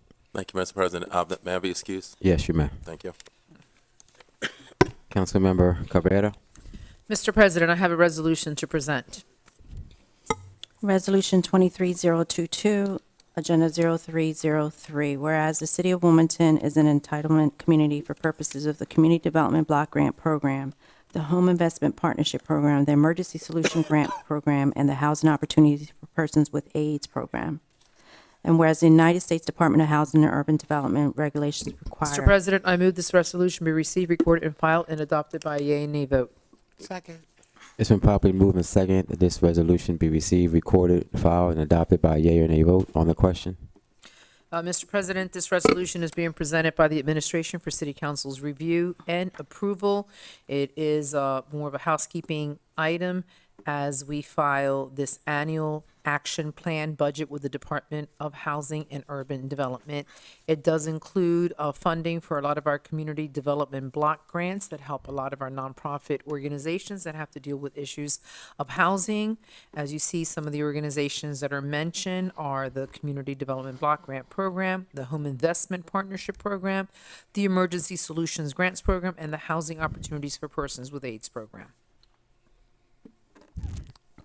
Seeing no hands raised. Clerk, please call for the roll. Councilman White. Present. No, I'm sorry. Yes. I'm sorry. Sorry. Only him a woman. Yeah, Yes. thank you. Councilwoman Darby, Yes. Councilwoman Oliver, Yes. Councilwoman Harley, I have a question for the president. we're in the middle of Wait a a roll minute, we call. can't do that in roll call. Okay. Well, present. Councilwoman Fields. Yes. Councilwoman McCoy, Yes. Councilman Johnson's off. Councilman Field, Yes. Councilwoman Cabrera, Yes. Councilman Mills, Yes. Councilman Spadola, Yes. Councilwoman Bracy, Yes. President Congo. Yes. 11 yeas, 1 present, and 1 absent. Declared adopted. Mr. President, I have a resolution to present. Resolution 23023, Agenda 0304, whereas the City of Wilmington is an entitlement community for purposes of the Community Development Block Grant Program, the Home Investment Partnership Program, the Emergency Solution Grant Program, and the Housing Opportunity for Persons with AIDS Program. And whereas the United States Department of Housing and Urban Development regulations require a consolidated application process for funds for CDBG program, the Home Program, the ESG Program, and Hot Walk Program. I move this resolution be received, recorded, and filed, and adopted by a yea and nay vote. Second. It's been properly moved and seconded that this resolution be received, recorded, filed, and adopted by a yea or nay vote on the question. Yes. This is going to reallocate funding that was allocated to many organizations, and because the funding went unused, many of them did not need all the funding, or they just were not operating and were able to use all the funding due to COVID and restrictions. So because that money was left over in their budgets, that money does have to be reallocated, which we are doing so wisely with the organizations that are still working in our community to prevent homelessness and to provide housing opportunities in our neighborhoods, and to deal with those issues. Organizations such as the Latin American Community Center, Catholic Charities, Housing Alliance of Delaware, Ministry of Caring, Sojourner's Place, YWCA, to name a few. Thank you. Any council members? Councilmember Harley? Yes, thank you, Mr. Chair. I guess the point that I want to make is that I'm on one of the boards where this money is going, and I wanted, I guess, clarity around it. I don't want to hold it up, but at the same time, I want to make sure I'm compliant. It's been recommended that you vote present. Thank you. Thank you. Councilmember Cabrera? Okay, so, I guess what are the guidelines? Because I too sit on the Board of Ministry of Caring, and I don't think I sit on any other board there. Well, not necessarily the Board of Ministry of Caring. I sit on one of their entities, Sacred Heart, too. And since this money is going to homelessness prevention, I guess with Sacred Heart too, it's really for housing, for seniors and affordable housing, so it's not directly related. Yes. I would recommend voting present, just to avoid any potential ethical quagmire. May I follow up? But I Yes. thought that with conflict of interest is if we as council members receive any direct benefit from monies that we are voting for. We as board members, it's a volunteer position. We're not receiving any direct benefits. We're providing guidance to those organizations on how money should be spent and to make sure that it's being done fiscally responsible. I understand that, Councilwoman Cabrera. I still would advise to vote present. Thank you. Thank you. That could eliminate most of our votes. Any other council members? Councilmember Fields? You okay? Clerk, please call for the roll. Councilman White, Yes. Councilwoman Darby, Yes. Councilwoman Oliver, Councilwoman Harley, Present. Councilwoman Fields,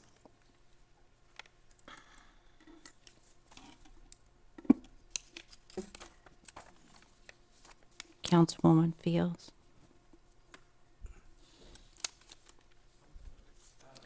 It's the second piece of legislation.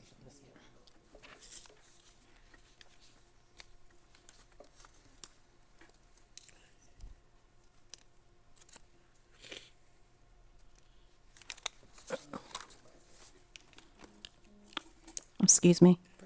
Thank you. Councilwoman McCoy, Yes. Councilman Field, Yes. Councilwoman Cabrera, Present. Councilman Mills, Yes. Councilman Spadola, Yes. Councilwoman Bracy, Yes. President Congo. Present. 7 yeas, 4 present, and 1 absent. Declared adopted.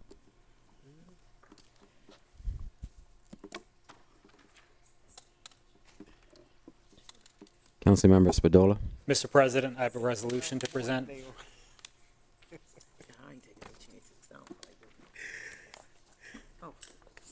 Just 1 second. Resolution 23024, Agenda 0305, whereas Senate Bill Number 67, an act to amend Title 11 of the Delaware Code relating to misconduct by public officials, also known as the Abusive Power Prevention Act, strengthens the mechanism of accountability for public servants who abuse their position of power and public trust. Thank you. I move this resolution be received, recorded, and filed, and adopted by a yea and nay vote.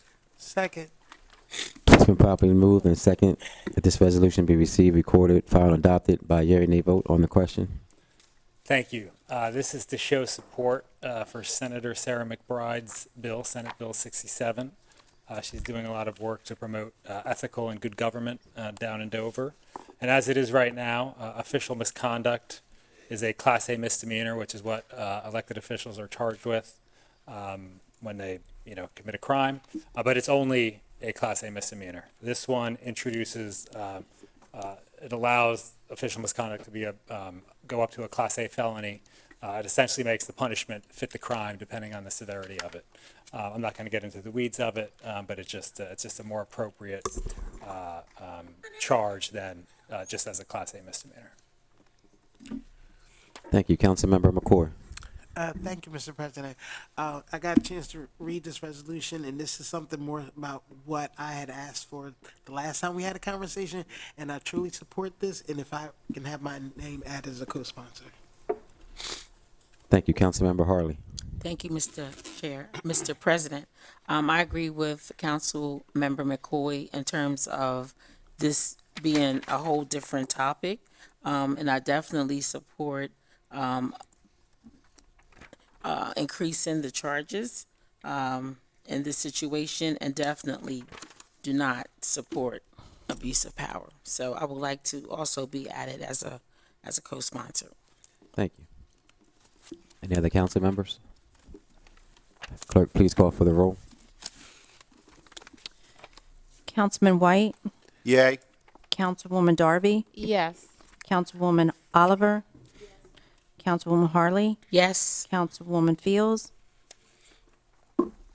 Councilwoman McCoy, Yes. Councilman Field, Yes. Councilwoman Cabrera, Yes. Councilman Mills, Yes. Councilman Spadola, Yes. Councilwoman Bracy, Yes. President Congo. Yes. 11 yeas and 2 absent. Declared adopted. This time we'll go to petitions and communications. Council President, may I be excused? Yes, you may. Councilmember White. Thank you, Mr. President. Where shall I start? I'll try to be a little brief. First of all, I want to thank Chief Campos and his team and engagement team for attending First District Town Hall meeting last week, a couple of weeks ago. Chief made a compelling presentation on what the police mission and goals were.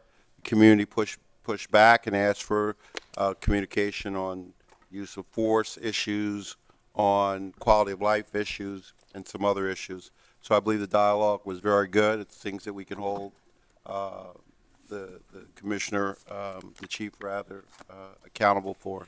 So I want to thank the Northwest Civic Association, Brandywine Hills Civic Association, First District Planning Council, and all my neighbors for coming out to attend that event. It was well received, and the fellow council persons who came over to support me in that effort and tell me everything I was doing wrong. So I thank them. Secondly, Mr. President, I attended an open streets event that was held just this past Saturday. From the street was blocked off from 35th down to 38th. It was held by the Open Street group. It was well attended. I was able to set up a table, ask questions, but there was a lot of interest from the vendors. The bouncy moon house got a lot of use, and I want to thank Representative Nomney for helping to support that, as well as First District Planning Council Chair Sabir and also Thea Lopez from the Harlan Civic Association. So it was a well-attended event. Lastly, Mr. President, I want to thank everybody who thought it was not robbery to see me off this past Tuesday. And I want to say the names because it gave me encouragement. Councilwoman McCoy was there, Donna Goodson from Woodlawn Trustees, Ray Fitzgerald from Wilmington Housing Authority, Harold Gray, husband of the late City Council member Linda Gray, Harris Corbett, Jacinta Puckett, Sam Elzey, and Kendra McDowell, who met me at my send-off before my walk and gave me a lot of encouragement and perseverance to complete that walk. As many of you know, I walk from Wilmington, Delaware to Dover to advocate for one thing and one thing only, and that was that we need to have more decent, safe, and affordable housing.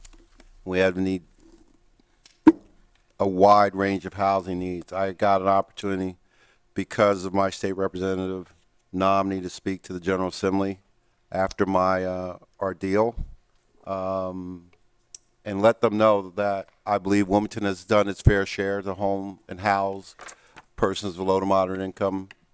We have more of that product, that LIHTC, low-income housing tax credit projects in our city, and that wealth needs to be shared throughout the county as well as throughout the state.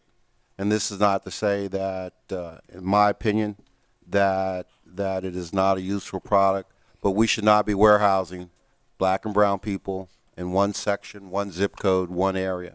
And I would hope that we would have this conversation at some point in the near future with my colleagues, those that are here and those who are not here. But after 51 miles in a little less than 18 hours, I spent the night, and I'll tell the story and I'm going to leave. I spent the night in Odessa. I got to my campsite that was set up by my good friend, Mr. Elzey, and there was a tent there, and there was some white material around the tent. And I said, well, what's this white stuff? Is it snowing or something? He said, no. He said, that's snake repellent. And I said, snake? He said, yeah, snake. We saw a snake over there when we were setting up the tent. And I said, and what? You still set the tent up? And so he said, don't worry, this stuff will keep the snake away. So it was a bottle. It was a big, huge, maybe gallon size of this powder. I immediately took it from him and emptied the entire container around my tent. Would like to have poured it on myself. But that made for a very hurling night to leave Odessa, partly because it was time to get up, but more likely because I was worried about a snake was very interesting. So I'd like to thank staff who checked on me on my walk. I'd like to thank Yesenia, who did an excellent job of getting the word out. Tracy, who said, called me from time to time to make certain I was moving in the right direction. And of course, Akira, who held the house down while I was away. And we even answered 3 constituent calls at some point on that walk. So, so thanks again for everybody's support. And thank you, Mr. President. Thank you. President, can I be excused? Yes, you may. Councilmember Darby. Yes. So next week let me get my calendar up. I am doing 2 town halls to really talk to the community about labor in the city of Wilmington in regards to skilled workers, local hire, and wages. So on the 24th, there's going to be a Zoom. A press release is coming out tomorrow for you to be able to get the Zoom, or you can contact the city council office. And I'll be able, or someone from our staff will be able to send you the link for the 24th. On the 25th, we're going to be in person at the Powell Center, and we're also going to make sure I'm having people who have been impacted by being able to receive good wages and be skilled, and be able to get jobs in the city, and the impact that it can have economically on families in the city of Wilmington, especially black and brown people, and especially black men. Those two labor town halls are next week. I also want to talk about there was a shooting between the 2nd and 3rd District on Gordon and Market Street, where someone was shot and killed. And I think we really have to look at investment on North Market Street in regards to a lot of services that are needed on that strip. Recently, I've been working with teams where they provide mental health and substance abuse services on that strip. We just recently partnered with a mobile shower, 16B. So we're going to start off with once a month being able to have a mobile shower location for the city. So if you know of anyone in need, June 3rd, make sure you bring them to about 24th and Market. There will be a mobile shower. They also have a washer and dryer and toilet. A shower can change the life for someone who is homeless in regards to getting employment, and being able to have access to a lot of resources in our community just by a shower. Like, it seems so simple, but it's really a big deal. Also, the Junior League of Wilmington, they're having their period poverty awareness event at Delaware Contemporary on May 23rd at 5:30. Attend.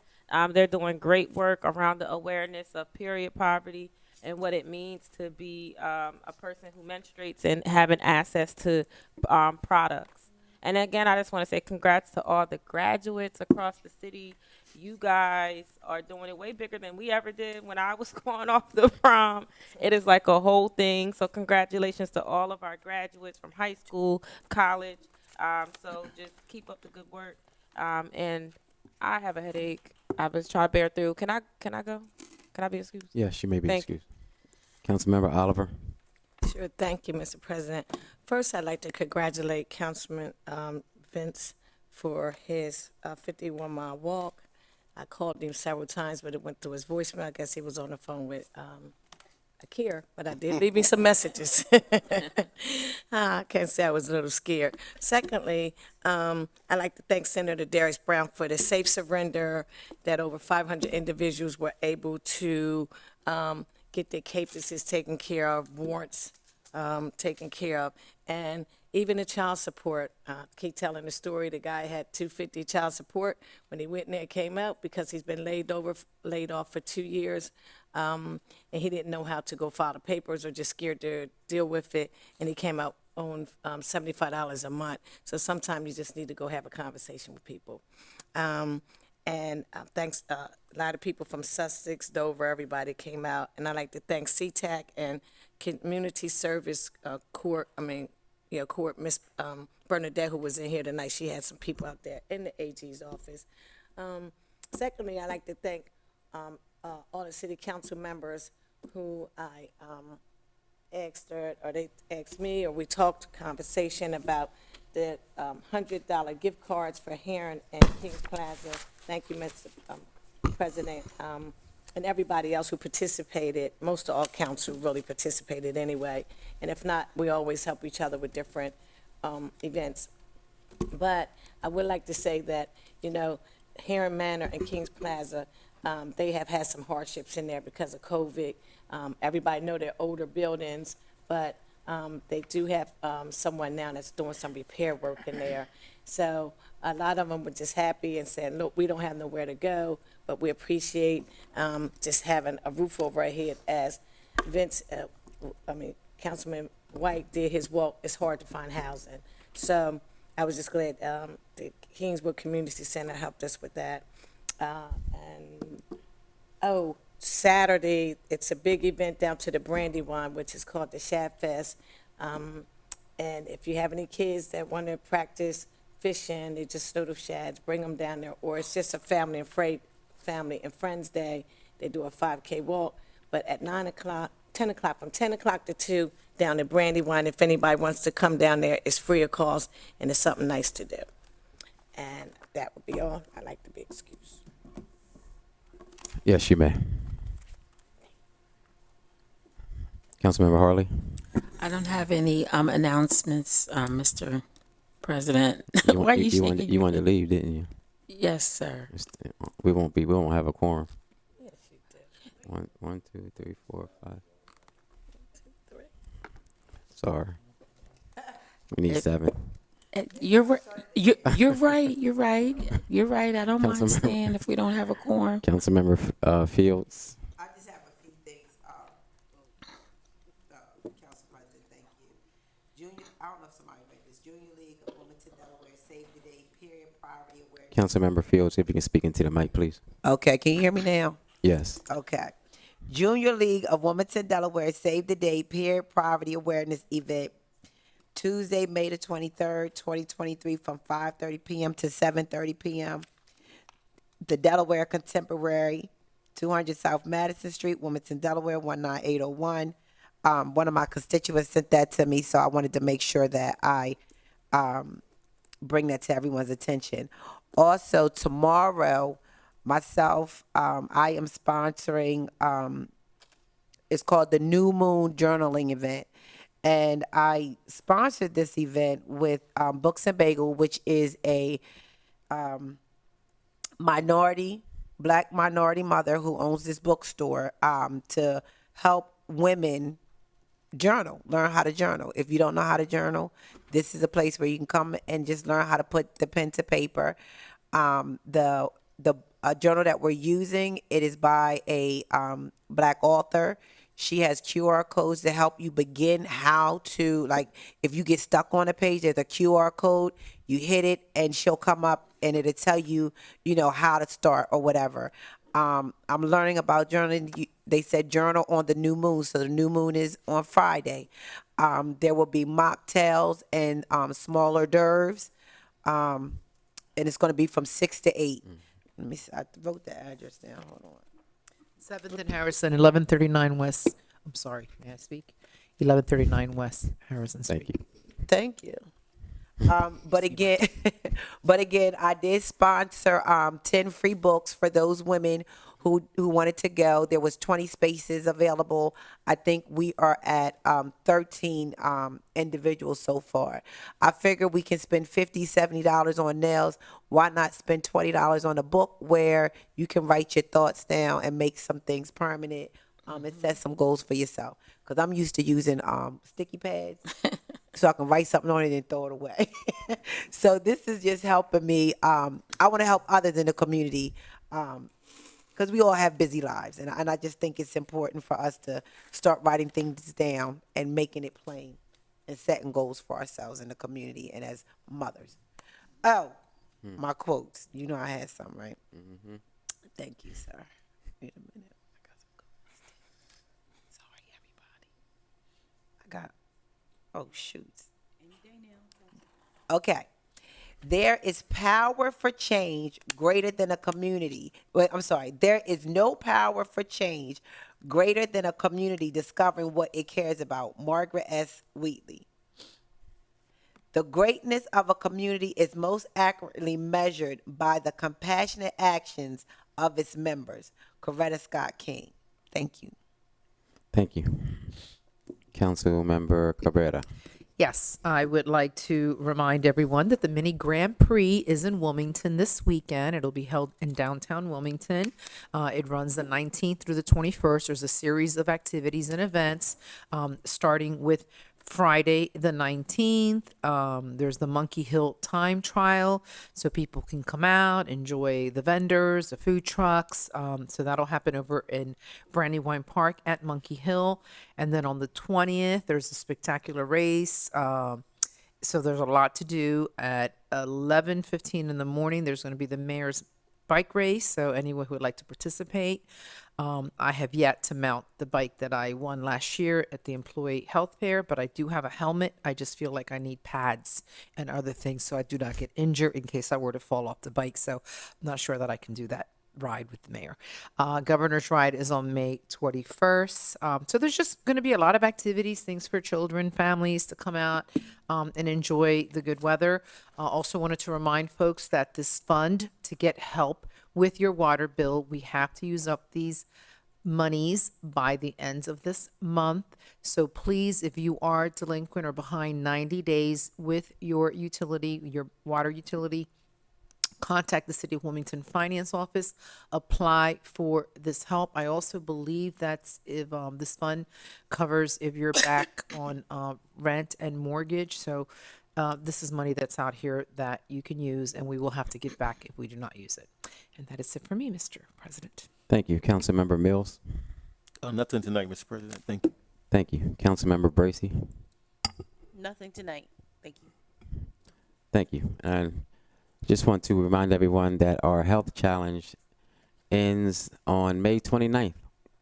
So just over a week or so. So we just want to make sure that people are still eating and drinking and better and exercising and getting your steps in and getting your mental better. And again, I want to thank Avelo Airlines, who will give 4 round-trip tickets to a lucky constituent who has been a part of our health challenge. I want to thank everyone on staff and on council that has been a part of it.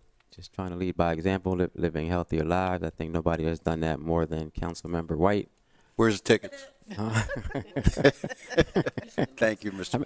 How many steps did you track your steps? Yeah, about 135,000 steps, 50,000 the first 7 hours, and the remainder the last 14 hours. Wow, that's incredible. So definitely congratulations to you, man. Thank you.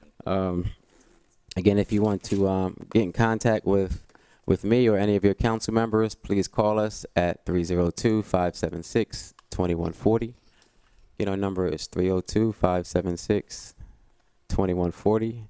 And we encourage you to come down to our council meetings every first and third Thursdays. And for committee meetings, you can call council as well and get that schedule.